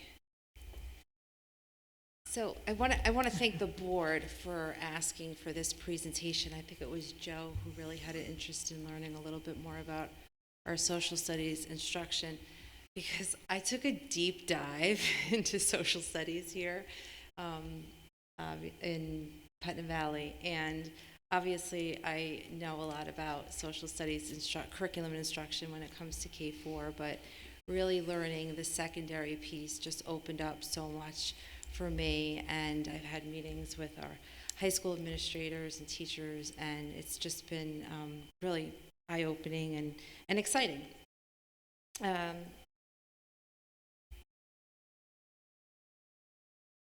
So overall, our primary purpose for social studies is obviously to help young people develop the ability to make informed and reasoned decisions for the public good as citizens of a culturally diverse, democratic society in an interdependent world. These are the systematic studies that draw upon the study of social studies. The K-12 New York State Social Studies Framework was revised and published by NYSED in 2014. It was revised again in 2016 for grades K through 8. The framework is aligned to the New York State Learning Standards for Social Studies, and it consists of 3 single-part documents: the introduction to the framework, the grades K-8, and grades 9 through 12.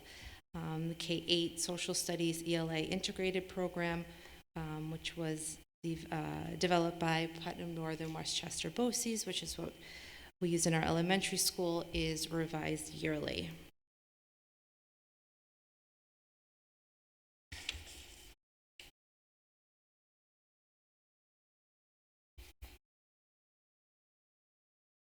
Whoops.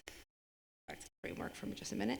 The New York State Social Studies Framework stresses the practices, it is the practices that are really stressed. So we look at social studies by examining, obviously, standards and contents, themes, and also practices, the skill sets, analyzing cause and effect, citizenship, gathering, interpreting evidence, reasoning, civic participation, and really the framework stresses these practices so much more since the 2014 revision. The standards allow students to look through a contemporary lens as a historian. The framework and the practices have students thinking and synthesizing by asking questions that require analysis and research and inquiry. For example, students are asked to be a geographer and ask questions such as, how does the land and the resource have an impact on the history and the life of a particular region?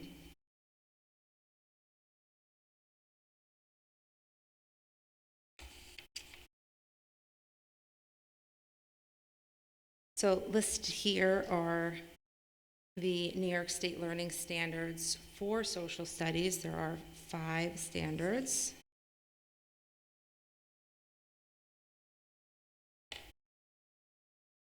Standard 1, History of the United States and New York. Our students use a variety of intellectual skills to demonstrate their understanding of major ideas, errors, themes, developments, and turning points in the history of the United States and in New York State. Standard 2 has our students using a variety of skills to demonstrate their understanding of major ideas, errors, themes, developments, and turning points in world history, and examining the broad sweep of history from a variety of perspectives. Geography, Standard 3, students are using skills to demonstrate their understanding of geography and the interdependent world in which we live, local, national and global, including the distribution of people, places, and environments over the Earth's surface. Standard 4, which is economics, has students using a variety of intellectual skills to demonstrate their understanding of how the United States and other societies develop economic systems and associated institutions, to allocate resources, how decision-making function of the United States and other national economies, and how an economy solves the scarcity problem through market and non-market mechanisms. And Standard 5, civics, citizenship, and government, has students using skills to demonstrate their understanding of the necessity for establishing governments, the government system of the United States and other nations, the United States Constitution, our basic civic values of American constitutional democracy, roles, rights, responsibilities of citizenship, including avenues of participation. So listed here are our unifying themes, and they really represent the different lenses that can be applied to the teaching and learning of the key ideas within the framework and the conceptual understandings within the New York State framework at all grade levels. So I won't go through all of the subtopics for each of the 10 themes, but I do have them available if you'd want to see them. My original presentation was over 75 slides. Dr. Luff told me I needed to cut it back a little, so I took out some of the sub-descriptions.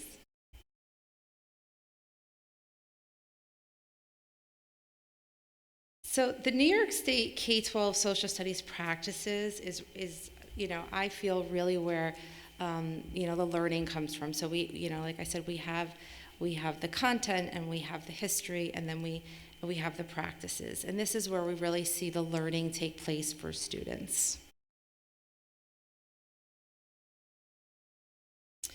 So I'm going to give some samples of social studies instruction at the elementary school, the middle school, and the high school. So I have Mr. Chicory here to talk a little bit about instruction at the elementary school. Hello, good evening. Thank you for welcoming me.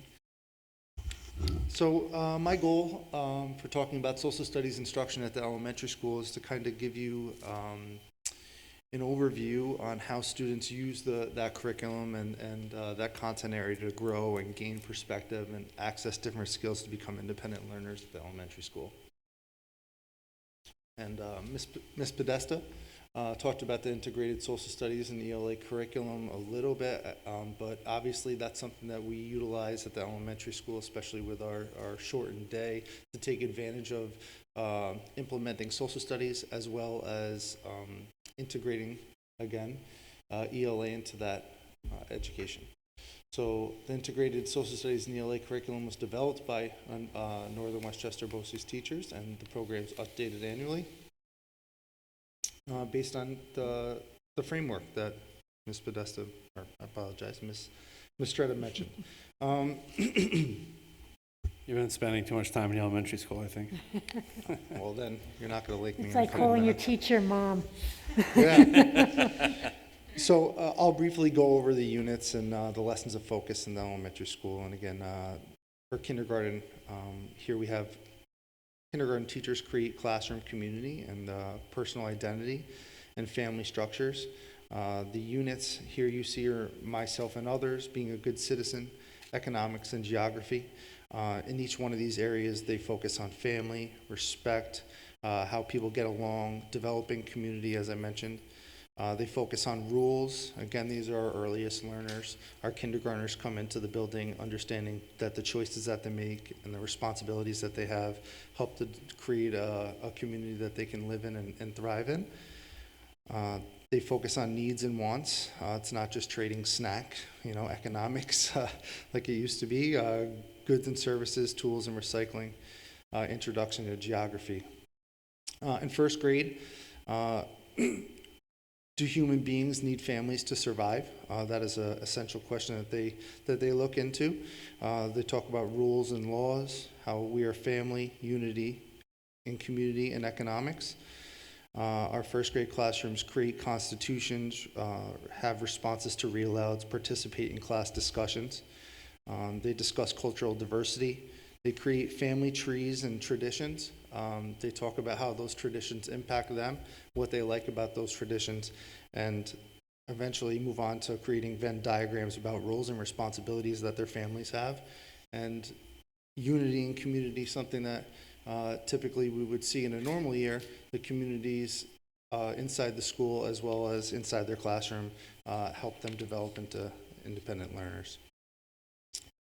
Second grade, our units being active citizenship, rural, urban, and suburban communities, geography of communities, change and independence in communities. Obviously, there's a lot here about community. They talk about the importance of the flag. There's class elections that take place. I'll be highlighting a second grade lesson in a couple moments and show you some pictures, which is what I really like to get to.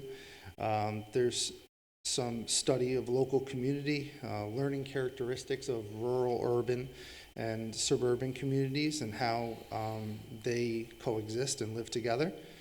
There's creation of landform flip books that students take a look at in second grade, and whether it be continents, oceans, map skills, where you live and how it affects how you live.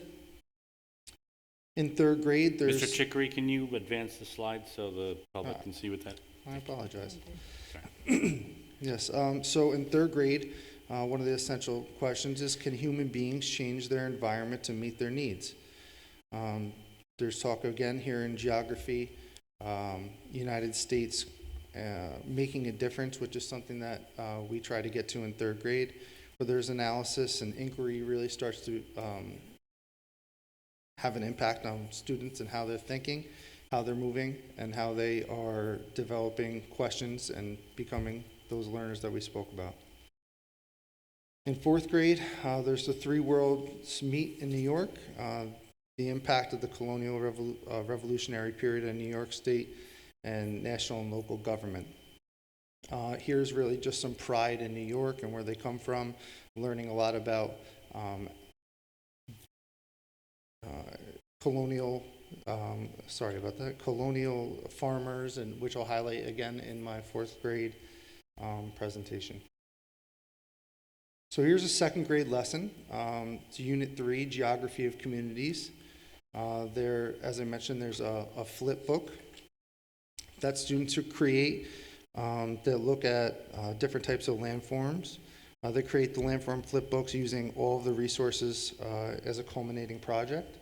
The essential question that they have is, how does where we live affect how we live, as I mentioned earlier. They highlight the different types of communities they live in and compare and contrast different landforms. Here's some pictures of that. We have some students from the McDowell classroom creating those different forms. And then the final product. Here's a 7 continents video from Miss DiBattista's classroom. There are 7 continents, Europe, Asia, Africa, North and South America, Antarctica, Australia. There are 7. Gotta see how I get through. That's very cute. It's gonna. All right, great. And again, this is an example from a fourth grade. Who was John Allen? We talked about colonial farmers. I can bring you to an inventory. This is an inventory where John Allen died and left behind an inventory of the things that he had, and students needed to take a look at this inventory and infer exactly what it is that they believed he was. They had no idea ahead of time. So they needed to, they had different words that they needed to understand. They needed to challenge themselves. And again, this is a little bit where our ELA and social studies is intertwined. Just one moment.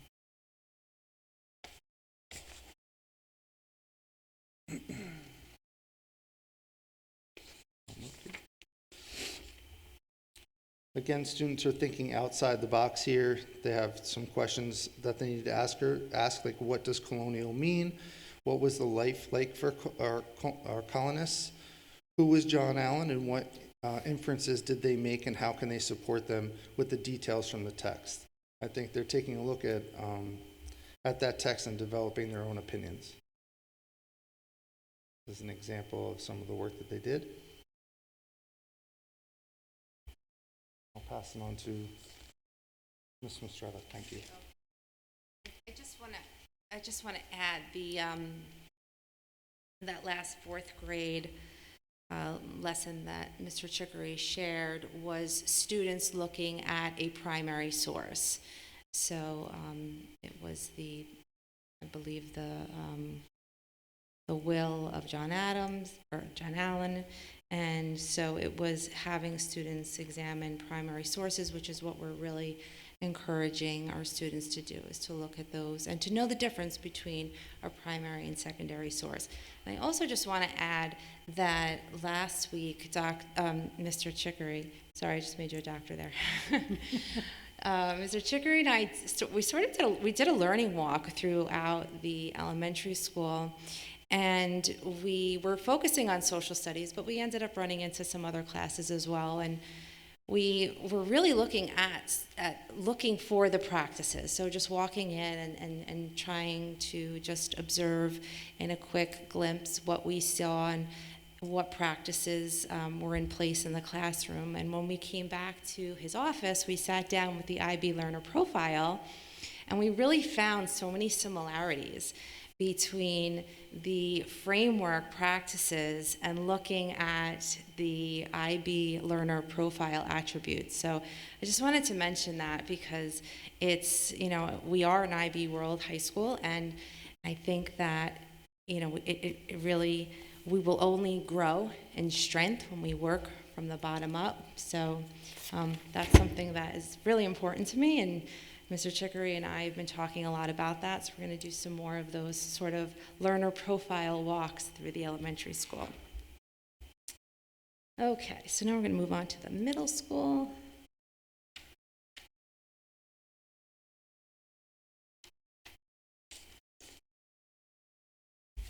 All right, so social studies at the middle school, again, is based on our New York State K-12 social studies framework. Teachers begin units focusing on essential questions.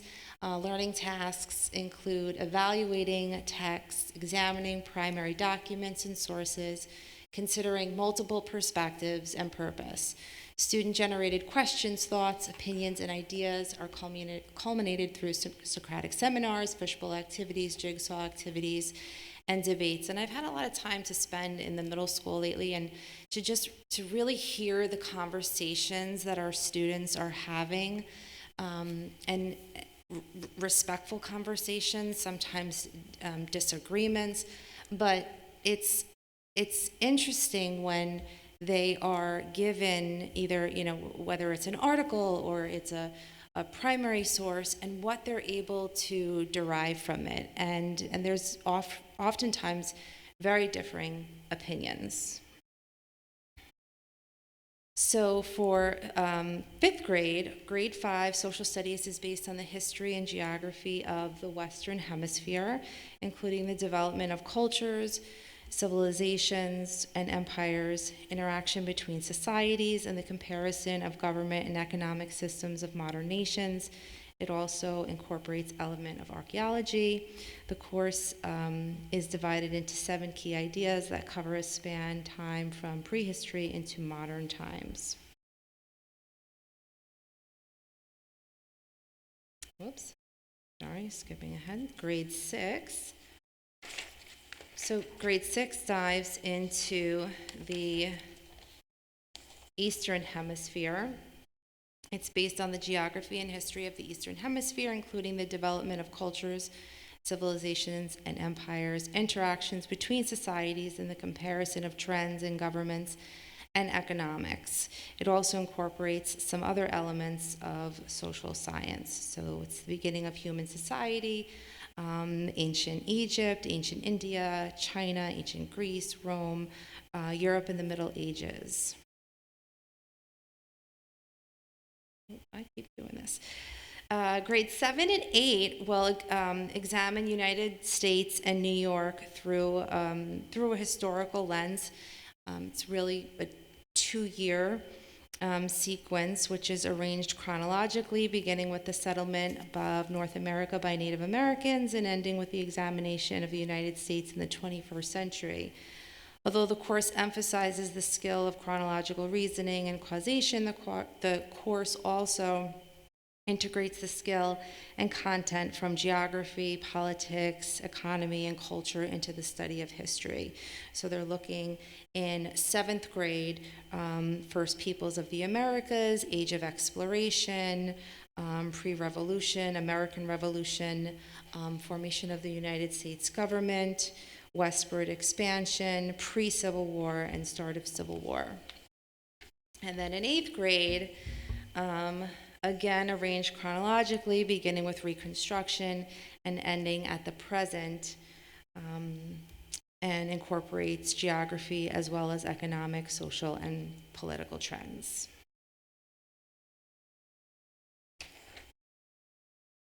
And I have some samples, some sample work. So this is a sample lesson from 7th grade, History of the United States and New York. Columbus Day, a good day to learn more about Columbus. So the students here are asked to read 2 articles. I believe one is, if I can click on this link.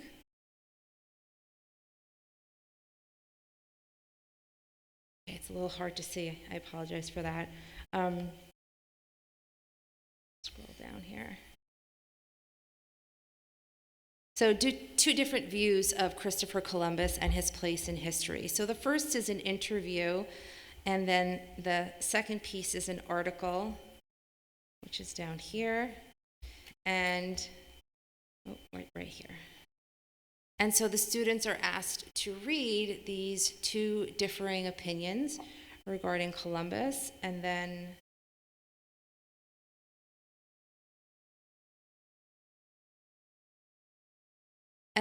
to answer some of these questions that are here and to engage in discussion and conversation with their classmates, using some, not all, but these questions as guided questions. So questions, for example, is the article in favor of Columbus being viewed as a hero or a villain? And they have to be able to defend that from evidence in the text and explain why. After reading this article, do you think we should celebrate this day? Why or why not? What do historians say was known long before Columbus was alive? So these are things that they are going to discover and then discuss and debate in class. This is an example from 8th grade, the 1920s unit. So listening and comprehending different perspectives obviously help our students to understand and grasp history, problems our country faces, and their lives in general. So they were asked to evaluate the 1920s by considering 2 perspectives. And after learning about this era, they had obviously a unit on this era. They needed to complete a project based on this following prompt. Do you believe the 1920s should be classified as the Roaring 20s, where things were prosperous and it was fast-paced, fun-loving era, or do you believe the 1920s should be classified as the Gilded Age, where there were underlying problems and society appears prosperous, but wasn't quite. And I don't think I have the, okay, no. So this was just one or the other. They had to sort of take a stance there and then defend it based upon the unit of study that they had participated in.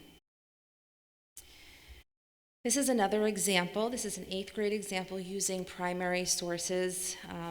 The students needed to read 2 accounts from immigrants that were living in the United States and then respond to questions about their own perspective.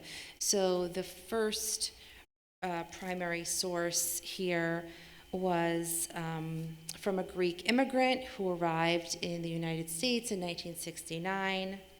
And then the second is here. And this is from the New York Evening Journal in 1909. So a very different account of immigration. So the students were asked to explain how these documents provide different perspectives of life in America as an immigrant, and then to support their response with evidence from the document. They needed to pay close attention to the years, which at first when I read both of them, I didn't. So I had to go back and look at that. The years in which they were written are important, and why. So we're not only just asking to like sort of regurgitate facts, but we're asking that why question often. How do you think the period of time these documents were created could influence their perspective of life in America? And explain your answer. And when I see questions like that, it really makes me think like, oh wow, I can see the next steps leading into the high school. I can see how questions like this grow and really lead to what students need to be able to answer and respond to and reflect on when they enter the high school.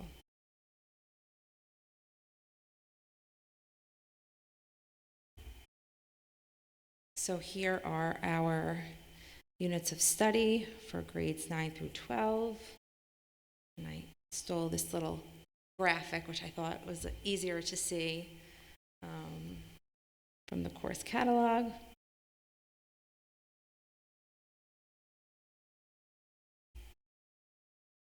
So sourcing, sourcing with OPVCL. So as you know, this is a sourcing template, and then I'll show you a student example that Mr. Di Gregorio shared with me. At our IB high school, which is a world high school, our students engage in deep discussions, which they share multiple perspectives, differing ideas. Our social studies classes are all teaching students how to be historians. So it's not just about regurgitating dates and facts and locations, but really taking in all of that information and formulating their own opinions and defending those opinions. They're often presented with documents and asked to share their point of view. Students examine information through sourcing, asking themselves, who is the author? Where is this coming from? When was this published? Who is trying to influence the reader through this article or through this document? Our students are asked to question, to research, and to reflect. Students evaluate the source and, who said this and why. Why did they say this? The framework practices are very present here as well, and there's also a crossover between that, obviously, and the IB learner profile attributes. Teachers are explicitly helping students understand content better by asking what they need to succeed and to understand the content better. And I think, Dr. Intrieri really spoke earlier about the support that the teachers provide our high school students, and I couldn't agree more. When I speak with high school teachers and we talk about student learning and in the units that they're involved with, and they just tell me the sort of just the above and beyond things that they're doing to help support their students. It's really remarkable, and I think it's what sets Putnam Valley apart. So, for example, what do they need to understand content better? Do they need a video? Do they need to see Mrs. Demain in the library? Do they need a magazine? Do they need an online video? Like, our teachers are here to help support them and to make sure that they have everything that they possibly could at their disposal for their understanding of the content. So I'm going to give you an example here. So if you look through this, I really loved this, and I think this could really be used even in the middle school. You know, when we look at, you know, where did this source come from? You know, did the author benefit from this? You know, what should the reader be aware of? What are the biases? What roles did the person play in the situation? Point of view. So all of these things are embedded in here. And so students, when reading an article or reading a document, are asked to use this. And I could show you some examples. So these were two examples from students examined several accounts of the 9/11 terrorist attacks using the OPCVL sourcing method. And you can see here the first one, Homeland Security Act, is a primary source. It was a primary source from the president. It was actually created just to capture the president's remarks about Homeland Security. If you look at the bottom, it says it doesn't provide any insight about the acts other than what he says. And when you slide over to the right, the 9/11 firefighters told of isolation amidst disaster. This is a secondary source retelling the experiences of firefighters. It was created to shed light on many of the firefighters' stories because they were kept private from the public. And if you look at the bottom there, it's a secondary source and it's a little broader in its lens.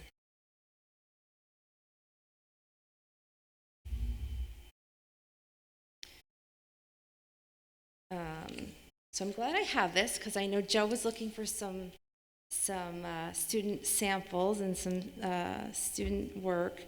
And these are some sample student questions from our IB internal assessment. And let's see here. So we currently have about 120, I think, juniors and seniors enrolled in IB history, somewhere around there. And the students will write a historical investigation of their choosing for their internal assessment. And these are just some samples, which I thought are, just so amazing, and what they're looking at, what they want to research, and what they want to dive deep into and understand, and then be able to share out.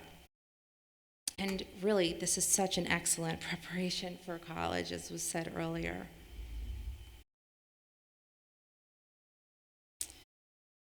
Okay.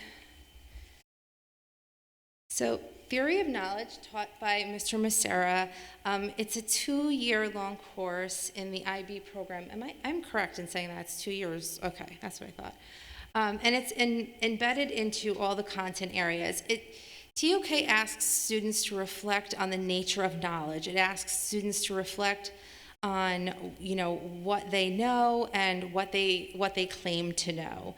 So it's how do we know what we know? TOK is interdisciplinary and helps students question and understand how they know what they know. Students study how people from various disciplines view the world in order to develop their own ways of thinking. By stimulating analysis of knowledge across discipline, TOK seeks to help students make sense of school, their community, and the world around them. And I recall when I went to IB training and I was learning about IB, and it was really all very brand new to me.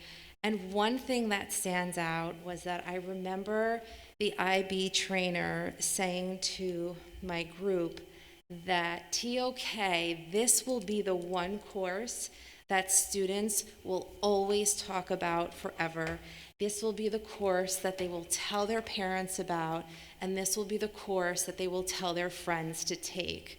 And I thought it was interesting that one of our students tonight said the same thing. So I'm really excited that TOK will be open for our non-diploma candidates in the future.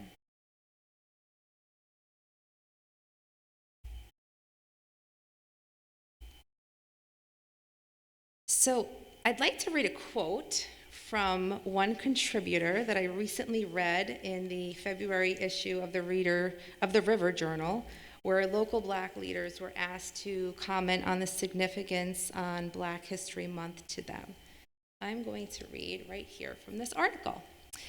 As a father of 3 and a Black educational leader, I celebrate African Americans' accomplishments throughout the year. To me, Black History Month serves as an important opportunity to shine a spotlight on the many achievements and indispensable contributions of African Americans to the development of this country. And that was written by Dr. Kern Mojica, our former AP and current principal in Croton. Every year during the month of February, Black History Month gives all Americans the chance to educate themselves, to reflect, to celebrate, and to honor the contributions made to the United States by African Americans. We're also in a year of racial justice awakening that has taken place, and I think this really gives this year more significance. This year is a time for Americans to better educate themselves about the contributions of Black people to our society and to our world, and a time to learn how all Americans play a part in equality and racial justice. This year's theme for Black History Month is the Black family, representation, identity, and diversity. And I'm going to show some samples of how Black History Month is being celebrated and honored in our buildings. So at the elementary school, students are learning about Black history, equity, and how we all live in peace. Many of our kindergarten and first grade classes are learning and reading about Ruby Bridges. Students drew the comparison between Ruby's age as a young student and their own, and the fact that they go to school and she goes to school. In a first grade class that Dr. Podesta recently visited, the teachers, Mrs. Falloon, Mrs. Haybeisen, were reading a book about Ruby Bridges, and they were talking about how she was brave. And students, first grade students, came up with examples of their own lives and made the connections between Ruby and how they were brave at times in their life, and that at those times they had to find courage. So some of the examples that Dr. Podesta had shared with me was the children included a time in their life when they had moved and they had to go to a new school. Another example was a child who had food allergies and had to overcome that fear. Students in 3rd and 4th grade are continuing short research on the lives of famous Black Americans for a future display board in the school. We're sort of still in the midst of the month, so things are still happening.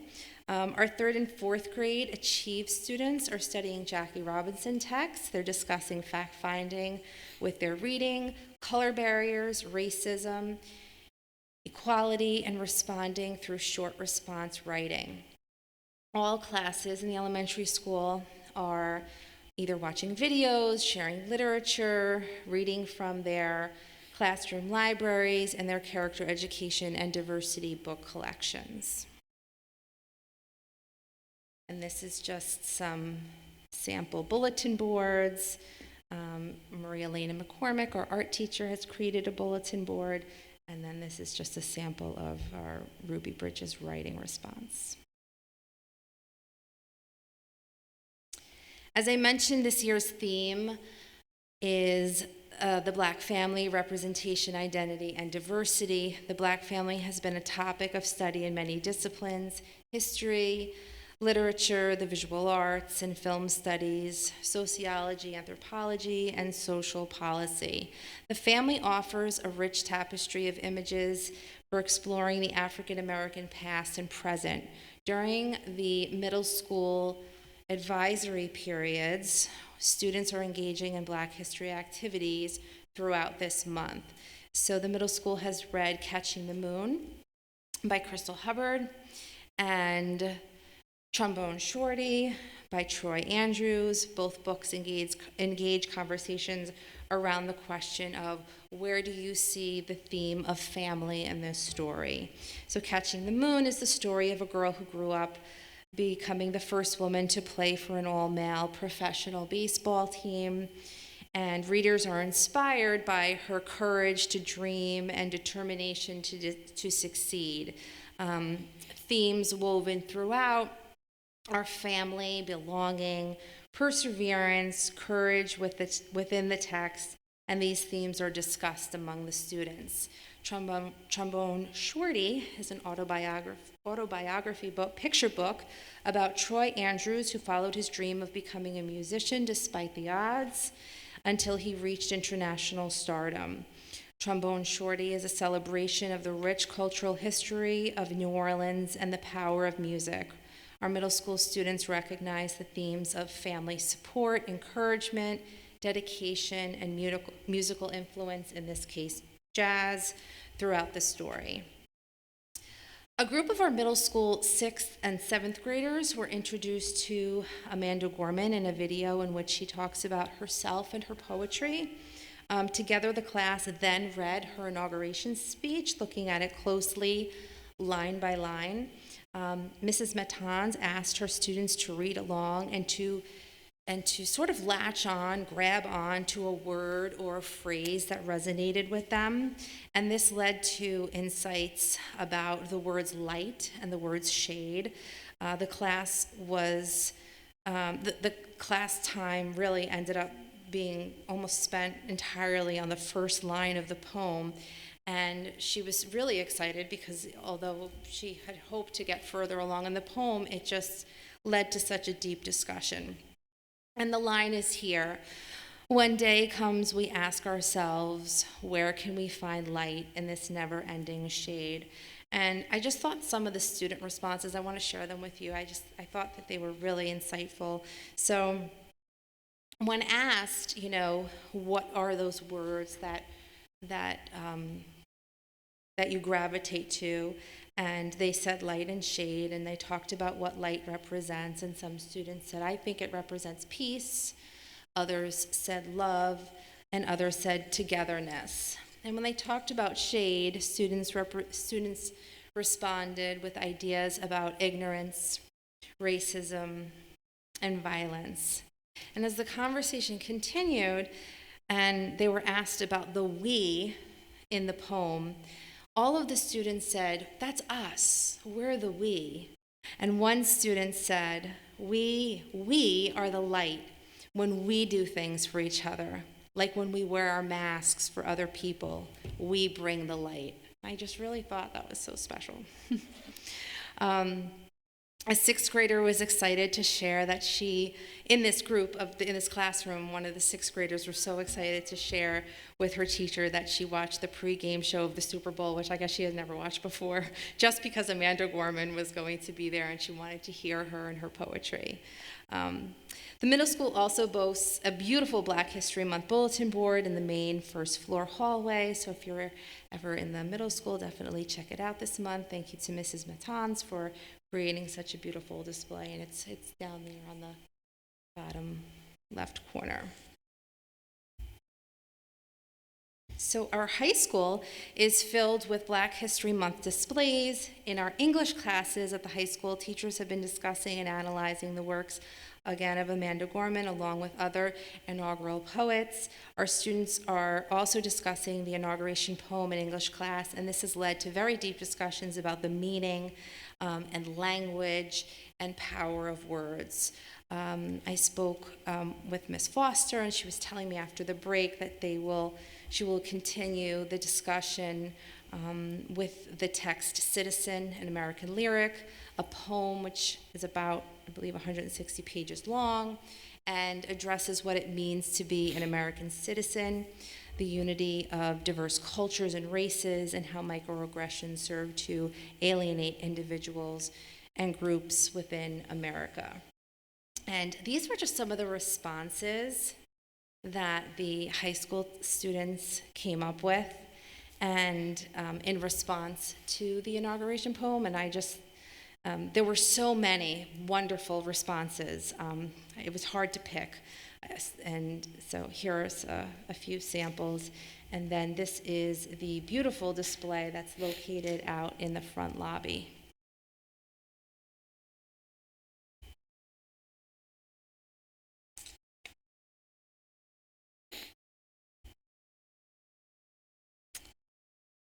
And I just want to thank Mr. Cohen for passing along an article from the New York State School Boards Association. He just gave this to me tonight. So it's Black History Month is a chance to look forward as well as back. And, you know, I just have to say, like, this is yet again another example of our community, our school board members supporting us, working together, sharing resources, supporting learning from all corners of Putnam Valley. And thank you, Mr. Cohen. I really appreciate that. And I think we'll probably end up putting this up in one of our displays, or maybe even making a color copy and putting them up in all 3 buildings. So thank you for that. Are there any questions? I'm going to interrupt for a second because we've gotten a couple of questions from the community that are curriculum related for the high school as well as vaguely social studies related. But I'm very conscious of the need for teenagers to sleep. So I'm wondering if we can jump into the student report portion, which is next, and then go back to questions. Okay, sure. And if I know Jessica, she probably has a comment or question or 3 or 4. So can we ask is that okay with the rest of the board? I just made an executive decision. So you okay with that? That's okay. Because they may be related, so stay tuned. No problem. So now we're going to open up the floor to our student representatives. Wherever you would like to go, Jessica.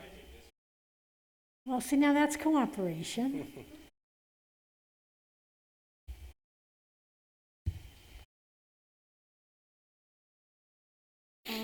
Just to comment on this previous presentation, the OPCVL, I'm using that, and my paper is due this Tuesday, so yeah. That's the paper you're almost finished with, right? Yeah. If you're curious, is on the American eugenics movement and how it inspired a lot of like Nazi regime laws and stuff like that. So that was my personal research and what I'm doing right now. So first, okay,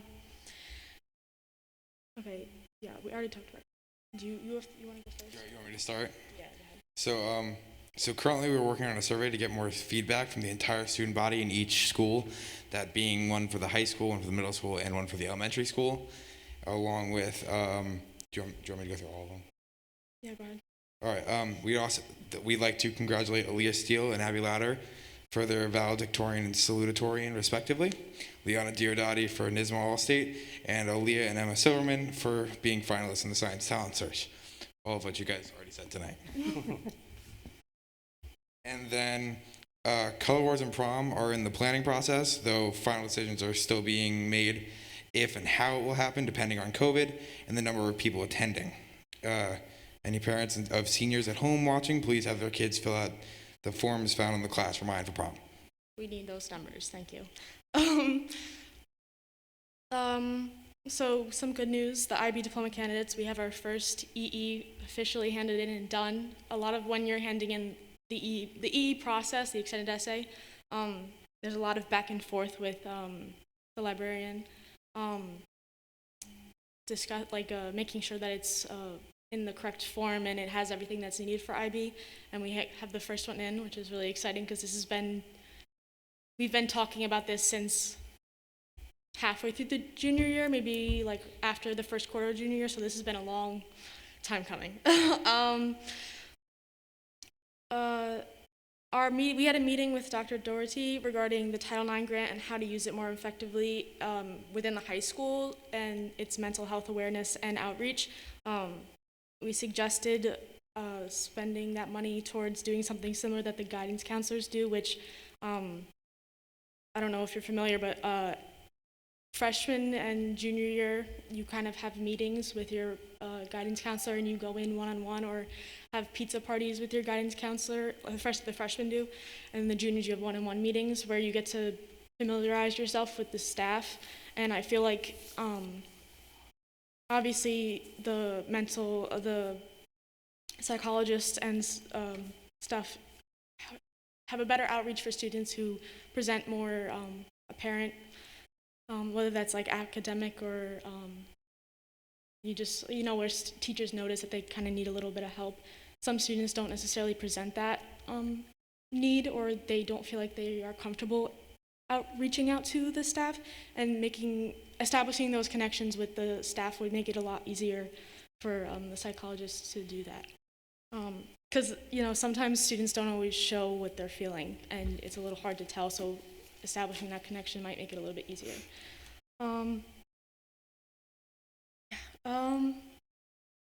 And this is just an idea. We discussed it in class a couple days actually, but two things regarding like language classes, I guess. I don't know if it's feasible at all, but maybe implementing Spanish a little bit earlier in the curriculum. I don't know if that's able to get done, but I do know that language is a lot easier to learn and remember, and it kind of sticks better the younger you learn it. And also possibly an ASL class. I know that other districts have it, and I think it would be really cool and bring a lot more inclusivity to deaf and people who use ASL. So yeah, those are just my ideas. I thought that would be cool and fun to learn. Also, yeah, that's basically it. I already said everything else in the comments before. Thank you. ASL is certainly an interesting idea. I know it's something that's come up a couple of times recently. So, and there are schools that offer that. So, that's something we could certainly discuss and explore the feasibility of. Thank you. Thank you. Parker, who did the surveys for the elementary, middle, and high school?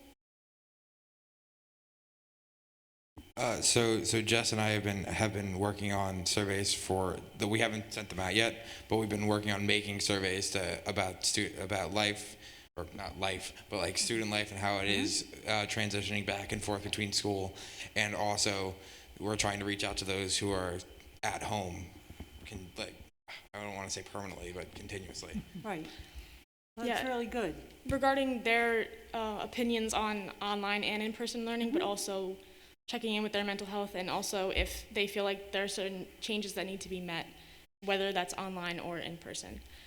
And we obviously have to make two separate forms for the middle and high school kids versus elementary school kids. Right. Yeah. Great. That's great.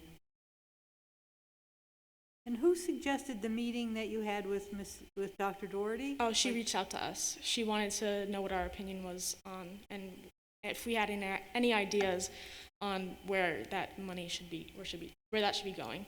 Excellent. Anybody else? Thank you. Thank you both. Thank you both for your Thank contribution, you both. as always. Okay. Have a nice night. Have a good night. Thank you.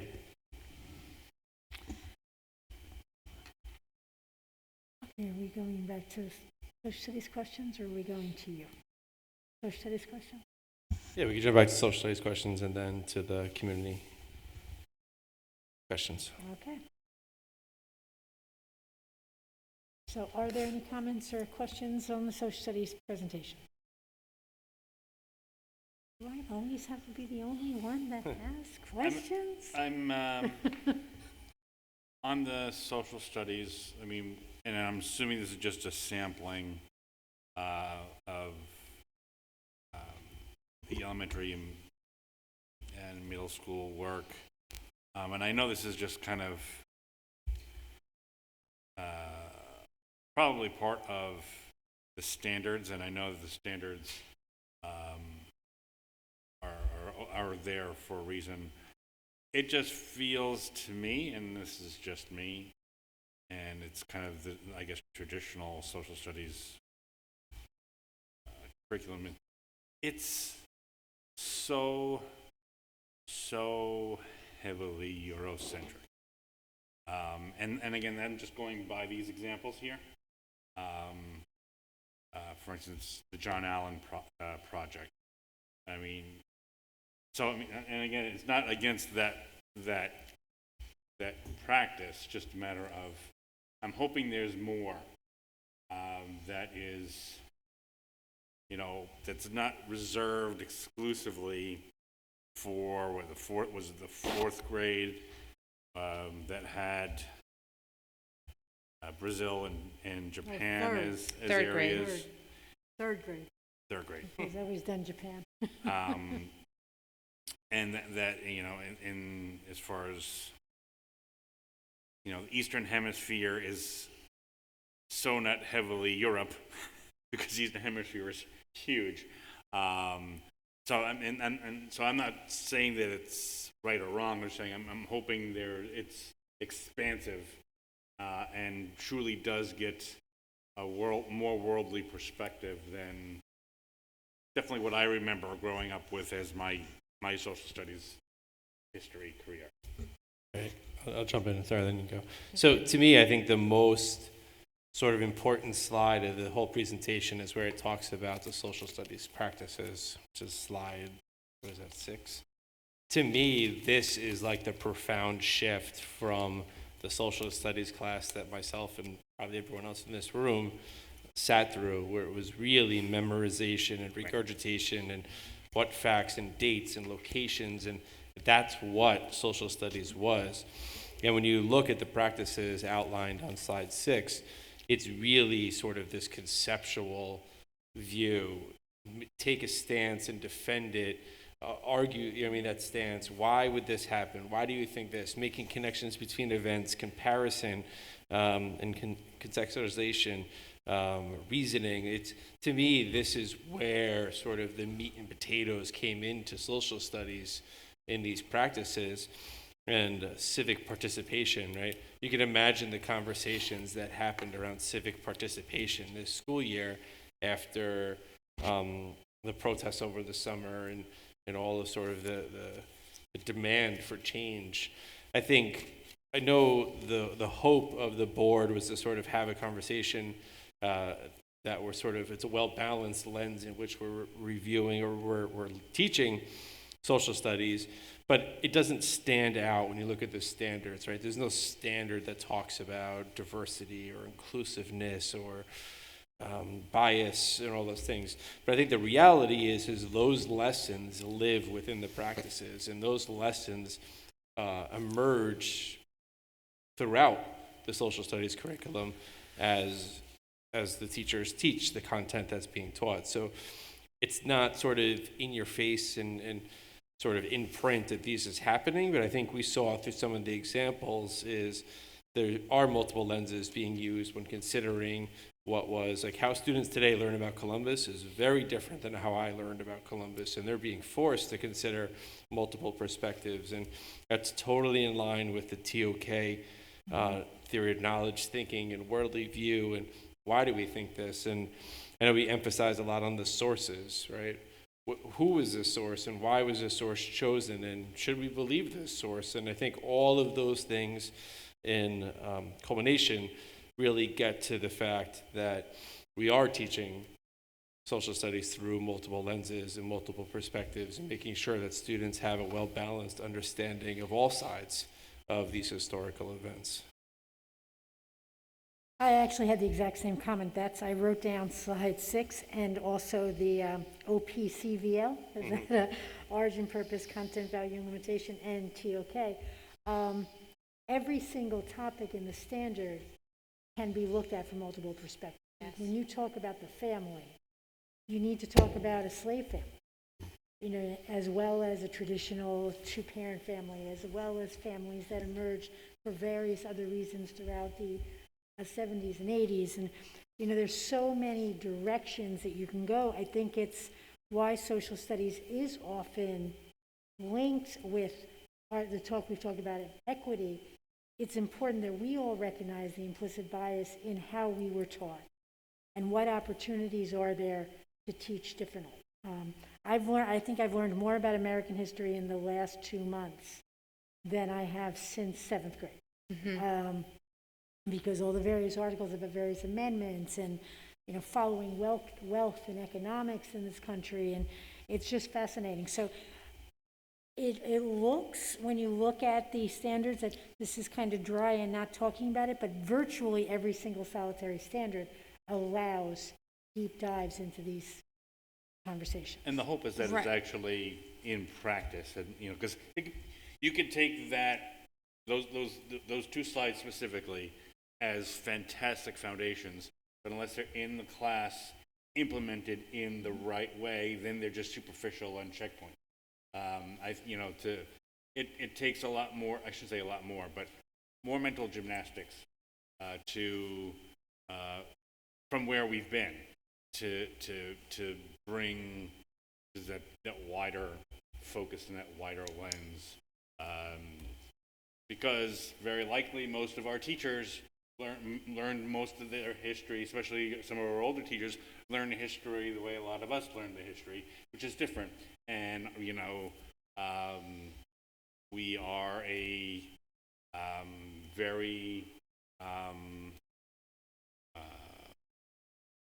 we're a less diverse population than others.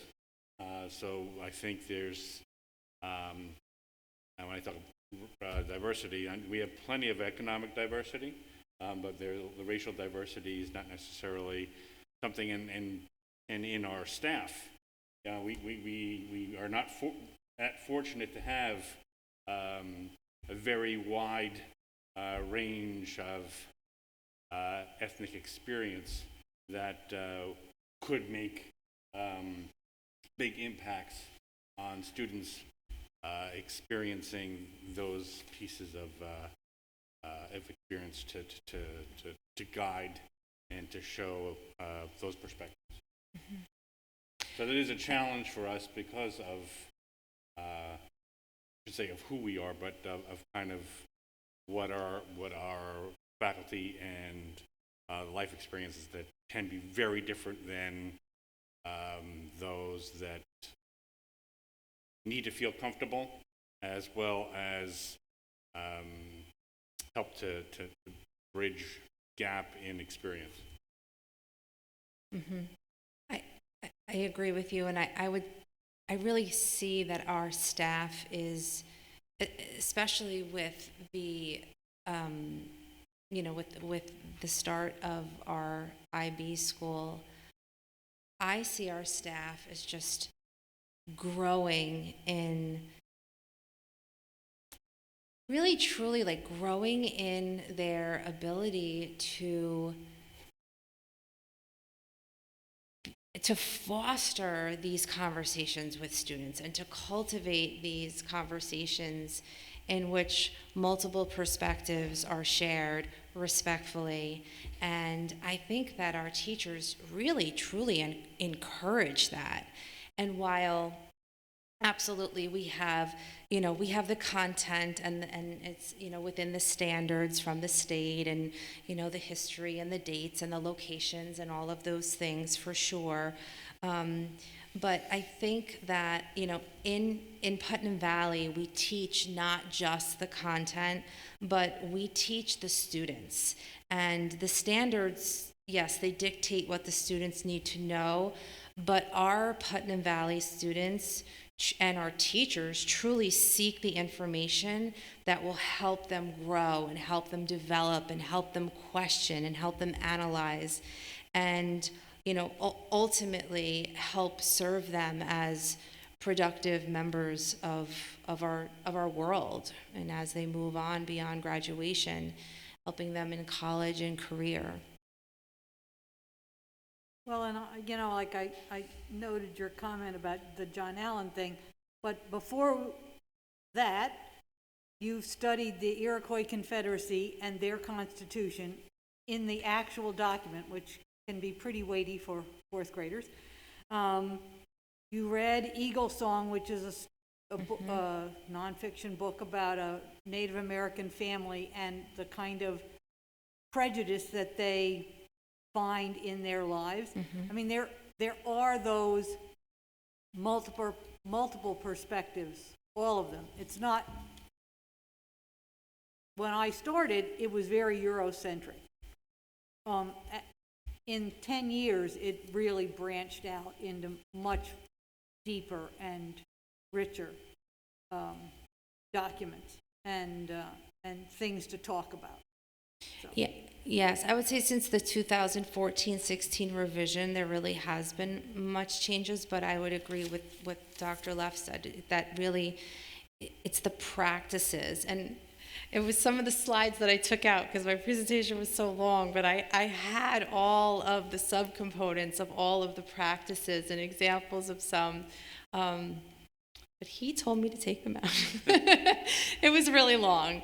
So, but really it is those practices that we want students to be able to do, to analyze, to think about cause and effect, and what does citizenship mean? And when I'm reading this document or I'm reading this article, like how can I, as a citizen, how can I respond that's better not only for my own community but for the world? And those are the practices and the skills that we're trying to make sure that our students not only know how to do but have the confidence to do.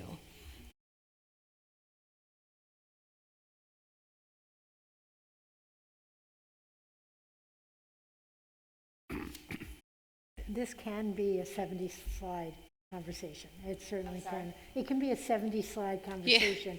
And It was can like go- 75 slides. We can go into so many different directions and so many Poor different... Tom had so many more too, and I was like, Tom, we have to get rid of some of them. And today, I was contacted by a member of our community who had an interesting perspective and questioned, should we be teaching Black History Month? Does it seem condescending? And this person is a person of color who's making this, yes.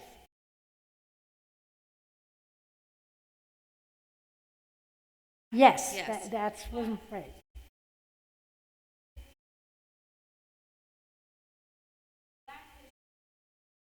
Exactly.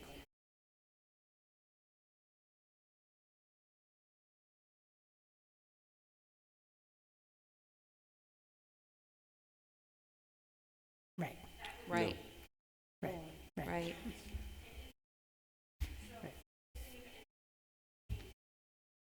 Well, it would appear condescending, and that's certainly not, it is. It's all history. It's just a time to celebrate and reflect. Yes, agreed. So- And that's why I wanted to share that quote from Dr. Mojica, who really said it is, it's something that we need to acknowledge throughout the year, but highlight during this month.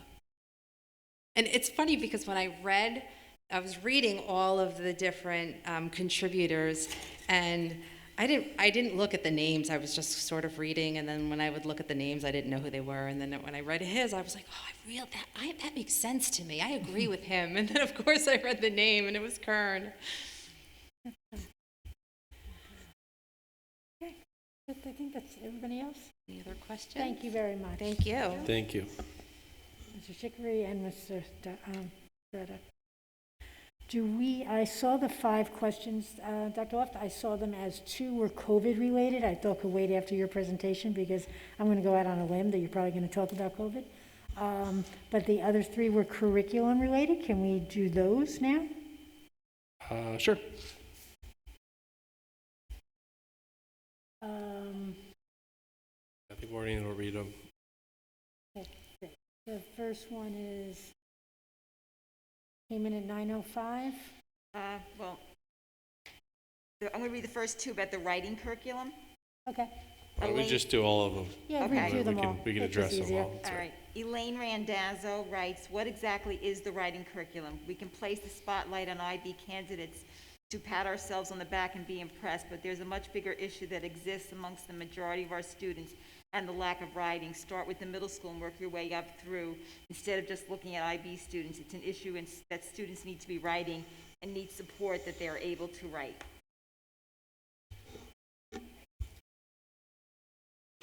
You can come up. Oh, sorry, but you can come up. We gotta go to a mic though. So the writing has certainly been a topic of conversation in Putnam Valley from well before I arrived here, and continues to be one. And I don't think it's a Putnam Valley issue. I think it's a systemic issue. I know we've tried a variety of programmatic changes. We've initiated writing labs and other curricular changes, and it continues to be a work in progress. I know the elementary school is adopting a program called the Writing Revolution, and we have teachers who have been trained on it, and those teachers are currently training other teachers, and the hope is that that work continues to work on its way up. But I think we see the challenges in writing, and I think it's something that we remain focused on and trying to develop a cohesive writing program that starts in the elementary school and works its way up to the high school. So just to address that question from the high school point of view, going backwards from a senior down through a ninth grader, the IB program, it's important to talk about, you're right, not just the diploma candidates, but the whole program. And as we've mentioned, we have our entire junior class taking IB standard level English, which does focus on writing and expressing oneself and analyzing.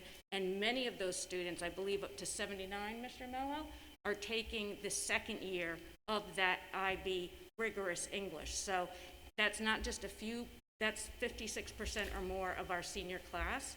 And then, as Dr. Luff mentioned, we do have the writing labs in ninth grade. And previous to the pandemic, when we look at our English regents, our students are doing very well on the writing sections of the regents.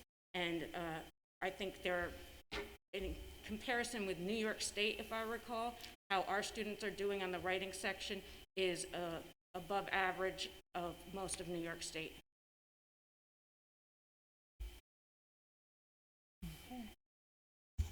Sorry. Great, thank you. I couldn't think of the name, but so the writing program we're using in the middle school is called the writing process, and addresses the fundamentals of writing and aspects of writing through their Ready workbooks.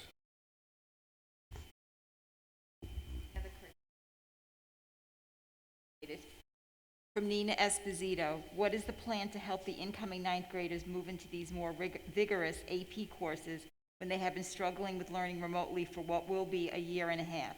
Is it the smart kids get to take them and those that struggled with remote learning get left behind? What is our game plan to help those children who are struggling more with learning from home? Thank you. So again, there seems to be a large focus here, people looking at the smart kids or the IB kids or the AP kids. And I think the message Mr. Mello and I are trying to give is that's not a small group of our population. We're expanding these rigorous courses to all students who want to challenge themselves. And as I said in the presentation, we have to reimagine what school looks like next year. It's not just the kids who are taking AP classes, it's how do we get students to return to school? How do we help students who've been remote? And we still have to sit and plan our summer springboard program, but we know we have to offer something this summer, workshops, preparation classes, review classes, so that students are prepared for next year. But right now, we're still in the middle of a pandemic, wondering what even April will bring and how do we bring back students sooner. And it's in our thinking, though. So it's just going to echo very similar thoughts. We're cognizant of the fact, just like we were coming into this school year, that there was going to be some regression for students who weren't in school for 5 months at the end of last year. And we spent a considerable amount of time and effort this summer to figure out how to address those needs. And I would say the same will happen this year. High school's outlined a program in which they hope to serve as the springboard for those students to get them back into school and to make sure they're up to speed. And I would imagine a similar program would exist in all three buildings to help transition our students back into a much more traditional learning environment than what they've had this year. And I'm just going to say, I was remembering a conversation I had years ago with a parent who's, when we were still using, not every 8th grader took, at the time it was earth science, and the student had not scored well on the matrix, or whatever they called it, in the areas not of understanding, but of what I would call scholarship, preparation, motivation, time management, and those kinds of things. And I remember this mother in a team meeting said, set the bar high. They'll do the minimum of what you, he'll do the minimum of what you give him to do, whatever the curriculum you're giving him. So set the bar high and then teach him those strategies. Don't set the bar low because he doesn't have those strategies. And I guess that's, every student has the capability of learning. It's a whole growth mindset concept. So I'm interpreting IB is not an honors program. It's a way of thinking that we can have all students just up their game where they are at. If I've misinterpreted your wonderful presentation, I apologize, but that's kind of how I see it. We are not going to become a school that only worries about the top 12% of our students. None of us on this board will let that happen.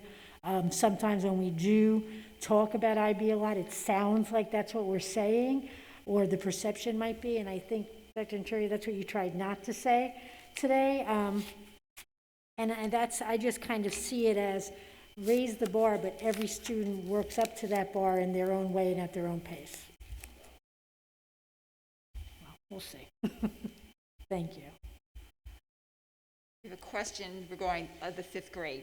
Natty Marrero asked, if they move back to the elementary school, does that mean there would be no moving up ceremony this year and that it would be canceled? The children are looking forward to the milestone. So we certainly haven't made it to that level of detail.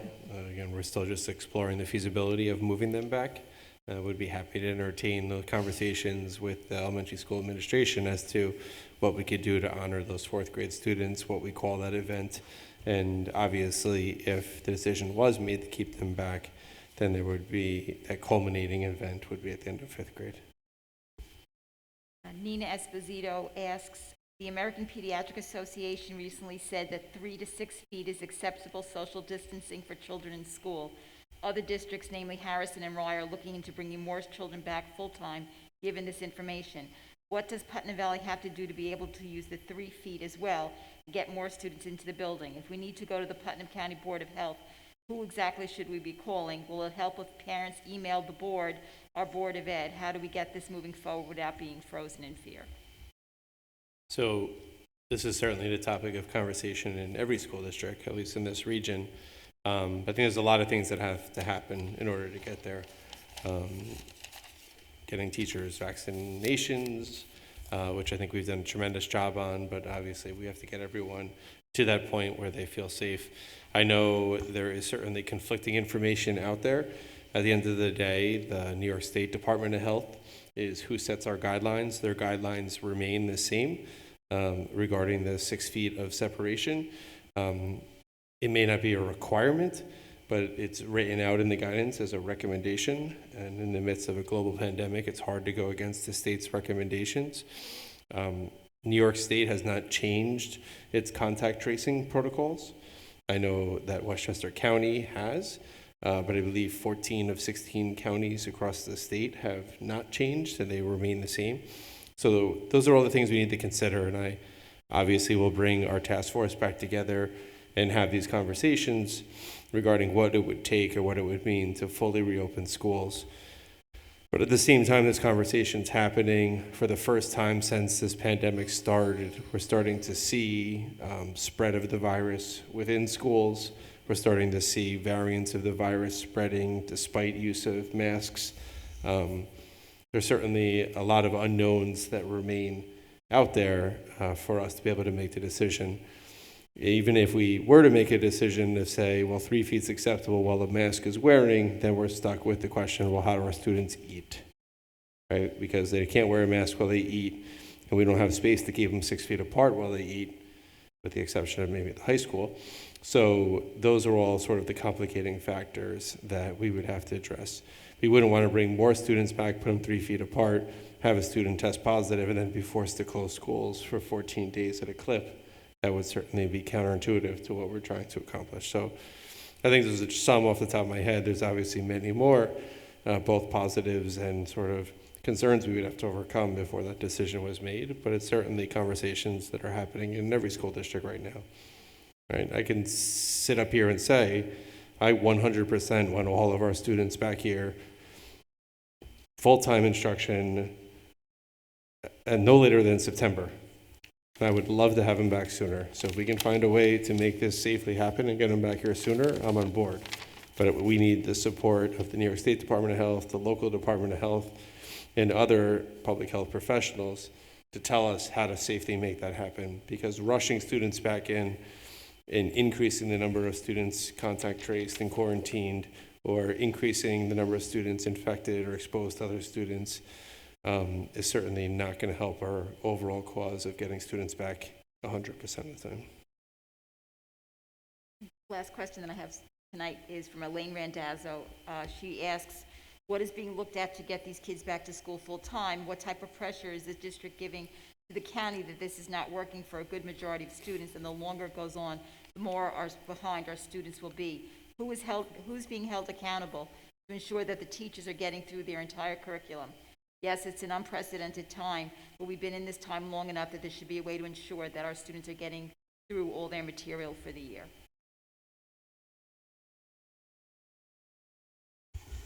I was going to pass it over to Janine later, but I needed to open it up so I can look at all those. Sure, go ahead. Yes. All right, I got it. You got it? I have it right here. If you need. Again, at least this is from the high school perspective. I've read a lot of articles. One thing we have to remember, this is a worldwide pandemic. So everybody is going through the same thing, and everybody's schools. We're in Putnam Valley, I'm proud to say, in one of the better positions where our students have been in school since September, and I want to thank the board and Dr. Luff for that, because that is not the case when you go north of us at all. You'll see that sometimes they didn't even start school in person until November. So, you know, we're doing very well on that front. And then additionally, as far as curriculum, everybody, including the College Board, realizes that this year is about surviving a pandemic, and it's about social, emotional, and physical health. And many of our students, and you can read the research on it, are suffering from mental health issues. And that's really the primary thing we need to be thinking about when we think about our kids. How are they doing mentally? And when we think about the curriculum, the College Board has now come up with some alternatives for students. They can take their test digitally, they can take it in school, they're minimizing what's going to be offered, they're giving the exam later in June, not in May. The IB is giving people choices whether they're going to just do the internal assessments or the external assessments, and that's a worldwide organization. So everybody is taking into consideration the fact that students are either all remote or hybrid, and that this year is unique. So I would tell parents not to stress about the curriculum. Every college is aware of what's happening. They're in the same situation. So it's just everybody focus on what your children really need emotionally, so that when they come back to school, they're ready to work and be prepared and move on. So I think the first part of the question, I think we certainly addressed, and my answer would be the same about getting students back full time. It's something that we continue to work on, and we'll continue to move in that direction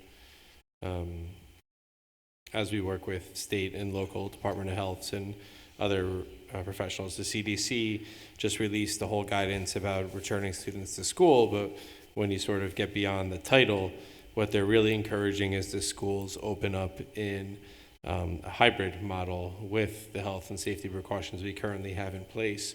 In fact, the model in which we're opened is considered by the CDC to be moderately high risk.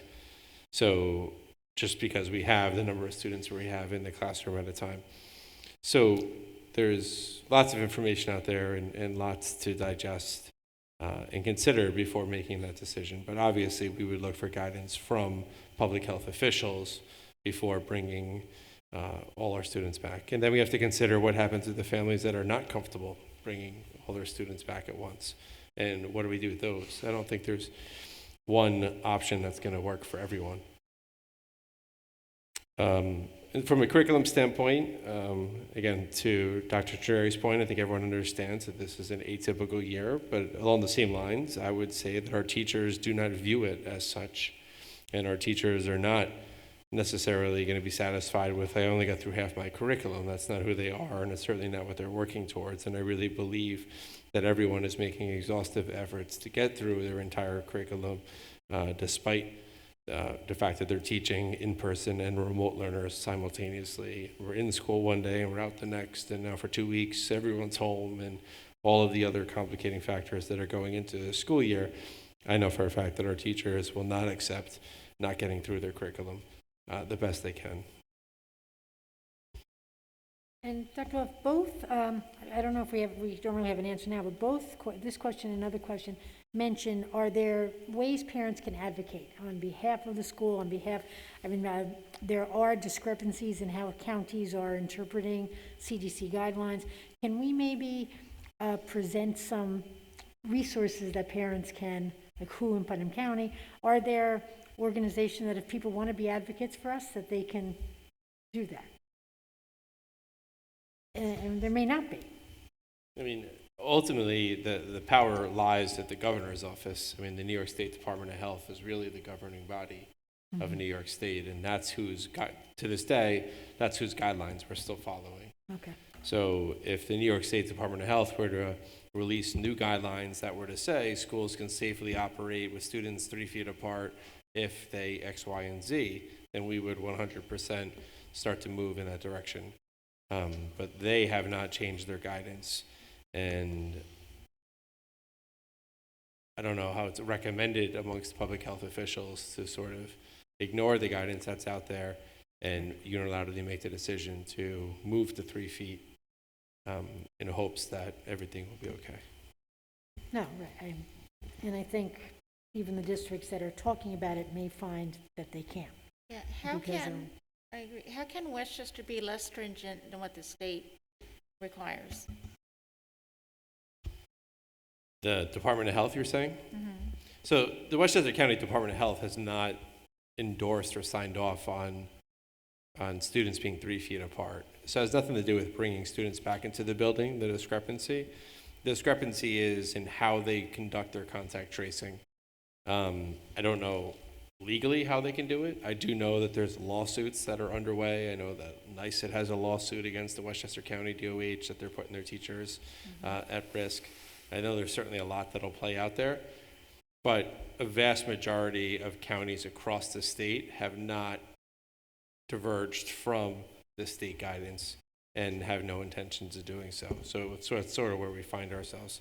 I can't speak to the inner workings of how Westchester County has the ability to do such, but I can say a vast majorities of counties across the state have not followed their lead and are still abiding by the state guidelines. So, I mean, as a hypothetical, we already talked about, even if 3 feet becomes the acceptable number, right? And we do have all these other things that become problems. It's not the classroom so much as an issue is we have buses that are an issue. We have lunches that are an issue that, you know, they could bust any deal that comes up with that number because you can't get them to that point without going through all these choke points where it's not possible to keep even the 3 feet en masse. So, I mean, there's plenty of challenges ahead, even if the magic number comes out. And, I can imagine that would cause a whole lot of buzz of the Department of Health saying 3 feet masks, but there are all these other things we need to consider as danger points, for lack of a better phrase. Right. I mean, along those same lines, and again, there's I recognize the contradictions that we get from state and guidance, but the guidance regarding performing arts and physical education is still 12 feet. So we certainly couldn't bring back all of our students and keep them 12 feet apart in those settings. Except for So wrestling. again, without there being Except for wrestling face to face, that's okay. So without there being some updated state guidance that corrects some of those contradictions that obviously exist between high-risk sports and in-school physical education, then that would at least give us some freedom to sort of check off that that's no longer an issue. We'd be able to figure that piece out. Let's go on to the next one. So I think ultimately, if individuals want to make that a reality, the pressure has to be put on the state to provide sort of updated guidance and for schools to be able to follow. So the expectation is not they have to go rogue against public health officials' recommendations in order to get all their students back in, because I can speak for myself as a superintendent of schools responsible for 1,600 students. It's a very uncomfortable position to be in. God forbid someone were to get sick. Look, the only thing I'm going to advocate, it's an opinion. I think it's a personal opinion, but if we can consider looking at the remote, and you and I have had this conversation, I'm just doing it on behalf of the camera, the remote only day If we can do an every other, so we bring our students in at least another 5 hours every other week. I could not agree more with Dr. Entreri that the focus is on social emotional. And I've heard from many parents that their kids they spend as much time as they possibly can in their bed. Because it is, you want something done, give it to a busy person. If you're not busy, you don't want to do anything. So if we can just do that safely with our guidelines, again, I'm putting you on the spot to do that now, but that would be something that I would suggest we look at. I agree. And that's something that we've been talking about for a while, and that's something that's easy, like we're prepared to do it.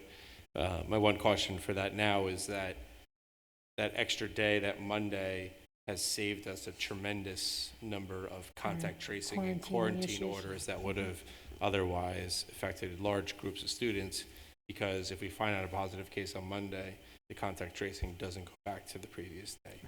And it's been very helpful for our testing program, but I understand as the positivity rate continues to drop, which we all hope it will, there will certainly come a time when it makes good sense to shift that, and our buildings are aware and prepared to do so when we're ready. And we have a break coming up. I don't know if that's going to be a travel break for people, but it's certainly, that would not be the week I'd say let's do it. Let's transition back from some increased time that people might have had to gather. Yeah, you mean I had to leave, so is this part of your update, or is this part of questions and answers? We're still questions. We're going to tell Dr. Yeah, we're going a little out of order. We're all over the place. We No, skipped my we're report and doing went to questions, and we now went to we're- questions. We're now doing your report, so it's time Okay. for your report, Dr. It's time for my report. Okay, I'll go as fast as I can.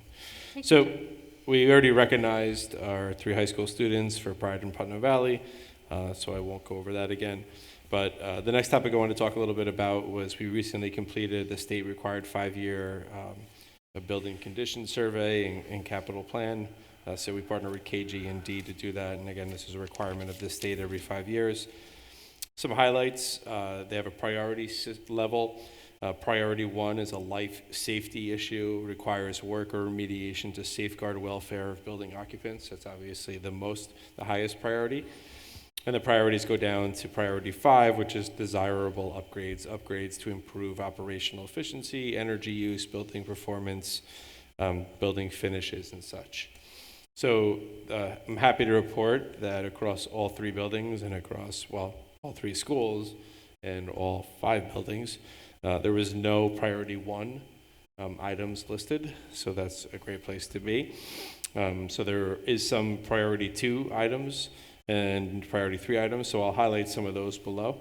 At the elementary school, site improvements. So site improvements really means retaining walls, drainage, paving, sidewalk repair, stuff of that nature. So they gave us a whole drawing and identified different areas of different campuses where that work needs to be done. I should have prefaced this by saying this is just a quick overview of what's here. We have invited KG&D later in the spring to come to give a full 5-year capital improvement plan. So they'll show all the diagrams and the pictures and all the things that are out there. But I did want just to highlight this now. Also, the elementary school, the 1955 wing still has the original windows. So if you may remember, we weren't able to do that as part of the last EPC project. The savings wouldn't justify the expense, but we know it's something, considering all the other windows are new, some windows that we would have to address at some point. And then the electrical improvements, parts of the building still have the original electrical boxes and wiring, which in some cases you can't get parts for, you can't repair them. So that's just something they recommend us proactively addressing at some point. At the middle school, again, site improvements regarding parking lot, lighting, stuff of that nature mostly. Middle school, mechanical and plumbing, we're well aware of our mechanical issues at the middle school and the high school as the heat pumps and air handlers continue to fail as they reach their end of life. And plumbing, and then again, electrical work. At the high school, again, site improvements, mechanical, again, the HVAC system, plumbing, and the big ticket item at the high school that we've been aware of for a number of years is the roof replacement. So the roof on that building within the next 5 to 7 years is really due to be replaced. We've been patching it and doing other maintenance on it, but they estimate that's sort of the end of the useful life of that roof. Dr. Lutt, is that the solar panel covered area? So we did have a side conversation about the flat roofs, which we did not replace, but did repair work on prior to putting the solar panels on. Our hope is that we get a sort of a more detailed investigation to say whether those flat roofs with the solar panels have a longer life expectancy than, say, the curved roofs, which do not have them. And the good part is that if we could phase the work, then down the road, you're never going to get the whole price tag all at once. So if one will last 5 years more than the other, then you can break up the work into smaller chunks. So that's something that we are exploring. Moving on to a quick high-level budget overview, and I know Jill and I will be giving presentations once we complete the individual building and department presentations, but I did want to provide just some high-level numbers of what we're looking at. The caveat here is these numbers are guaranteed to change, but just to give everyone a sense of where they are, we're still working through the budget, we're still budget presentations, the state hasn't finalized anything, but this is where we are today. We are projected to receive a 7.9% decrease in state aid. That's obviously not a good thing. Some other state aid considerations that are not working in our favor is their proposal to consolidate services aid, which would freeze what was otherwise an expense-based aid. And what they're using STAR aid as a way of withholding money to offset the use of federal stimulus money. So those are all state aid funds, and that speaks to what's estimated to be a 7.9% decrease in what we receive in state aid. Our projected tax levy is right now at 1.97%. Our projected tax levy cap is 2.1%. It's about a $43,000 difference between those two. So if the decision was made to maximize the tax levy cap and to go up to the full 2.1%, that would add $43,000 of revenue back into the budget. Our projected budget to budget increase is currently at 1.93%. And associated with that, we're currently looking to fill a $215,000 deficit. So when we look at our expenses versus our revenues, we have a $215,000 gap. And that's something that Jill and I are looking to diminish as we go through the budget process. Some additional considerations related to the budget. We did have 13 retirements across both the teachers and the CSEA union, so that was a tremendous advantage for us for this year's budget. We still continue to rely heavily on our fund balance use. Luckily, last year and somewhat this year, we were able to replenish some of that fund balance, but again, the fact that we're using it to balance our budget each year shows that it's going to just go right back out. We lost approximately $225,000 in interest earnings as the pandemic hit and the interest rates dropped. We had an account we were receiving over 2% down to an account where we're receiving, I think, 0.25% of interest. And that is $225,000 difference between last year and this. We lost approximately $90,000 of revenue from PAC rentals, so we were not able to rent the PAC this year. And we obviously the unknown of future expenses related to the capital project, the 5-year capital plan that I just briefly discussed. Some of the other things, we're currently negotiating a new transportation contract. Our capital project will be completed on time, which is good news. So we'll begin to receive the aid on schedule, so we won't have a gap when our debt service drops off and when the new debt comes on. And we were able to realize some transportation aid from last school year. There was a period of time where we were not sure how much transportation aid we would receive.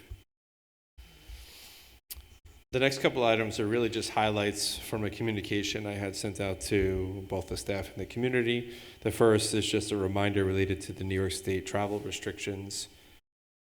Depending upon whether you're traveling to a state that is connected to New York or versus one that is not, the travel restrictions obviously vary. As my luck would have it, the second I hit send, New York State had sent something out where they plan to recognize the CDC's recommendation of not needing to quarantine. If you've received both doses of the vaccine, 2 weeks have passed, and you're within that 90-day window. So the good news is, I don't think anyone fits that yet, anybody who's thinking about traveling. But in the future, that obviously raises some interesting questions, right? How do I collect proof of immunization to allow someone not to quarantine? If they choose to take advantage of that, and sort of what does that look like? How does that work with HIPAA and everything else? So that was just something that came from the CDC last night. New York State had said something about their intention of following it today, but there's a lot of questions that still need to be answered in terms of how we collect that immunization information from teachers before allowing them not to quarantine, and then track when that 90-day window is up.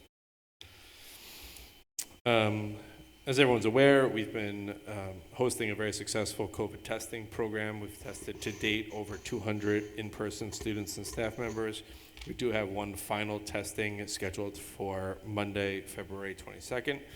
This is scheduled primarily after school hours from 2 p.m. to 7 p.m. So it will not require shifting elementary school to remote. And although it could lead to contact tracing, we wouldn't be in a circumstance where a student was in school or that same day as they were tested. Or sorry, not in school when they find out that they were tested.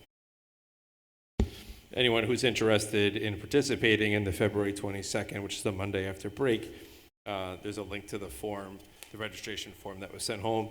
We just ask if you've already been tested through our clinic to not sign up for another slot, and that we leave those slots open for individuals who have not yet participated.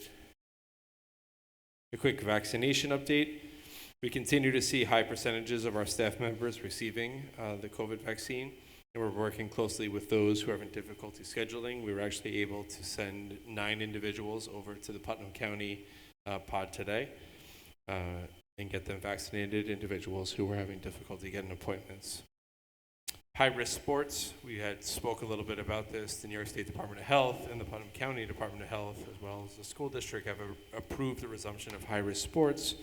These teams participate in a truncated season, must abide by strict health and safety protocols. Section 1 Athletics has released guidance restricting spectators for high-risk sports indoors and has canceled the high-risk modified sports teams. We get a lot of questions about contact tracing and quarantine orders. We spoke a little bit about this before. New York State and Putnam County has not diverged from the original guidance regarding proximate contact. We're aware that Westchester County has, but Putnam County is really who makes that determination for us. So as we currently stand here today, the quarantine orders or the rules that are used to determine whether an individual needs to quarantine remain the same as they have from the beginning of the pandemic. A quick snow day update. So this winter has certainly been making up for the light winters of the last couple of years. District's already used 4 of its allotted 6 snow days. And I just want to highlight, as per an agreement we have with our teachers union, we do anticipate at the conclusion of those 6 allotted snow days that we will begin shifting to all remote instruction on what would otherwise be a snow day. This change will help preserve the scheduled days off in the spring and not require the reinstatement of instructional days during those breaks. So that's a change. If the weather keeps the way it's going, we anticipate happening sooner than later. Just a quick health and wellness center update. We expect to have our certificate of occupancy in a little over a week. I know wrestling and cheerleading are eager to get in there, and we're planning a quick little ribbon cutting ceremony prior to one of our March board meetings. So we'll share more information. We'll meet down there at 6 or 6:30, do the ribbon cutting thing, invite some constituents to be there, and then return back up here for the board meeting. Just 2 quick sort of public service announcements. Dr. Doherty is actually helping organize the Diversity Job Fair, and will be participating along with some other administrators, again, seeking to get diverse candidates within our pool for open positions this year.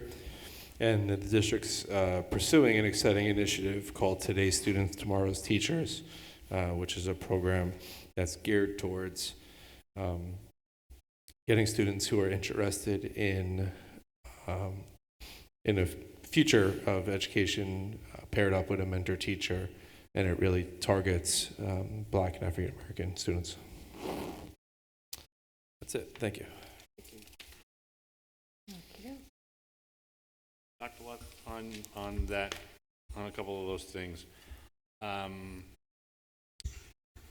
barring any really specific guidance on the whole not needing to quarantine if you travel and you have blah, blah, blah, blah, blah. Since we have a week off next week, I think it would not be a bad idea for a pretty directed message to be really clear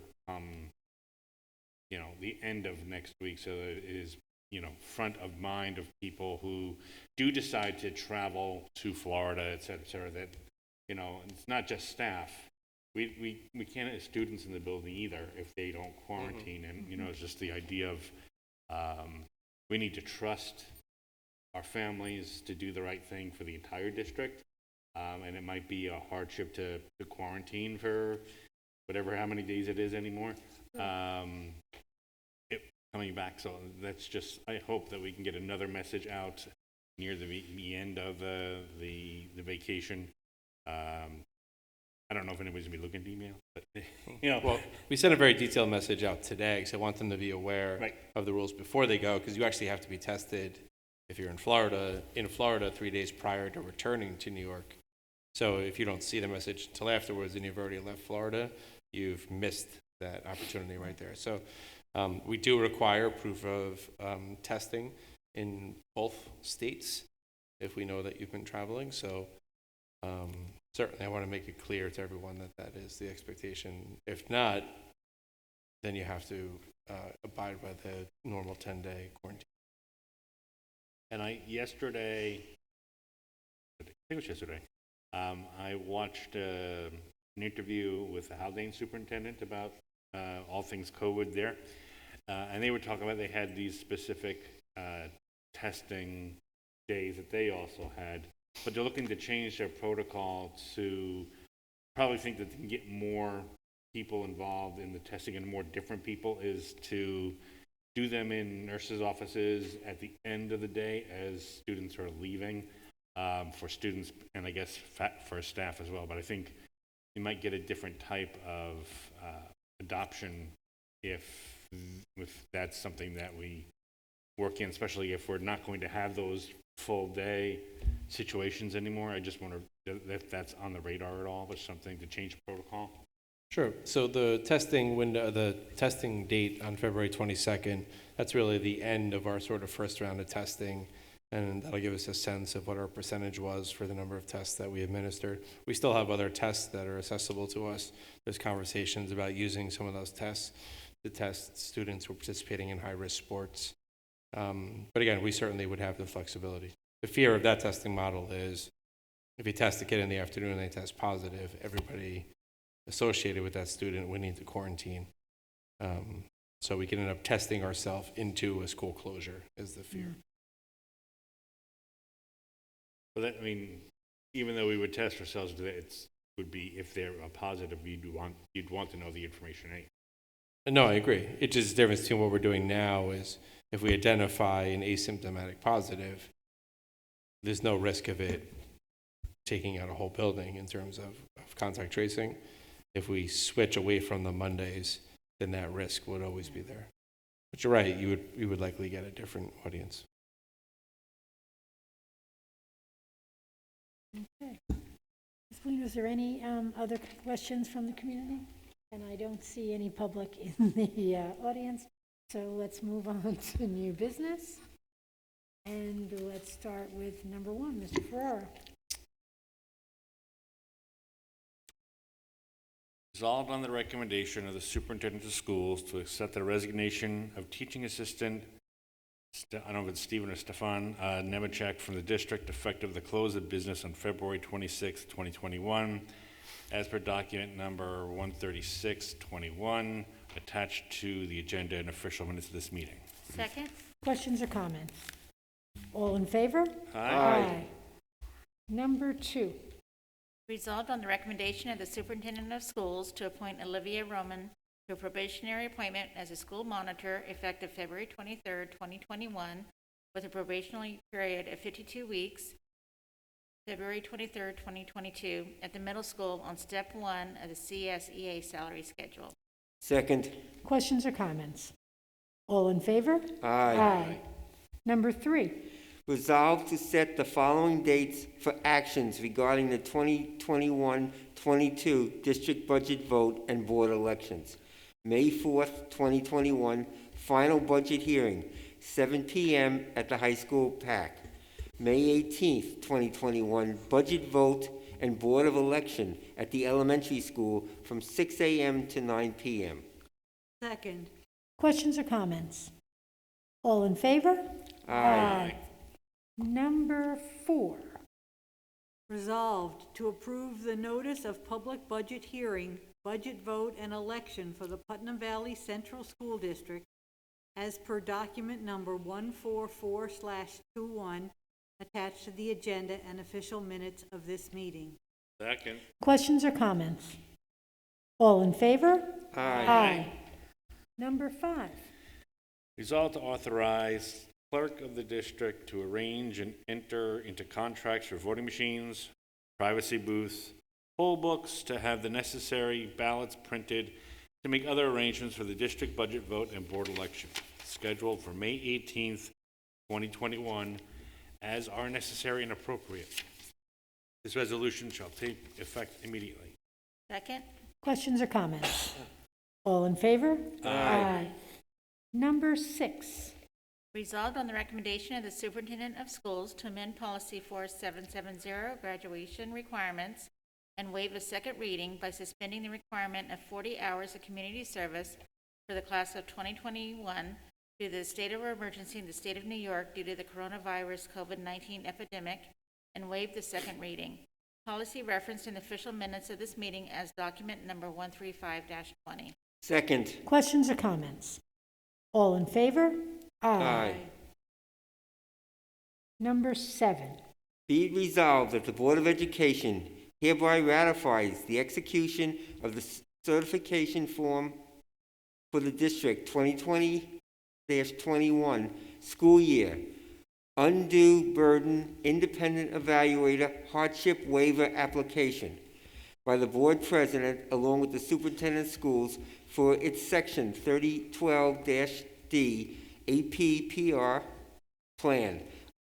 A copy of said application shall be incorporated by reference within the minutes of this meeting as document 142/21. Second. questions or comments? All in favor? Aye. Number 8, Resolved on the recommendation of the superintendent of schools to accept the following grants and donations.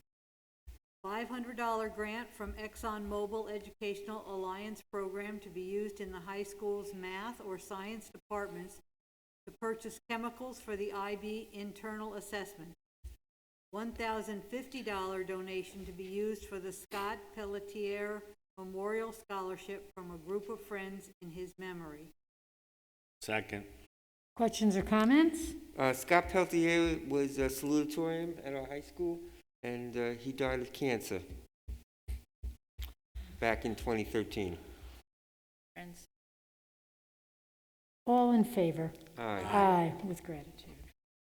Number 9, Resolved on the recommendation of the superintendent of schools to approve the auction of the following vehicles, condition reports attached to the official minutes of this meeting, which have no further value to the district. 1999 GMC Model 3500 and 2002 GMC, I think it's Model 3500.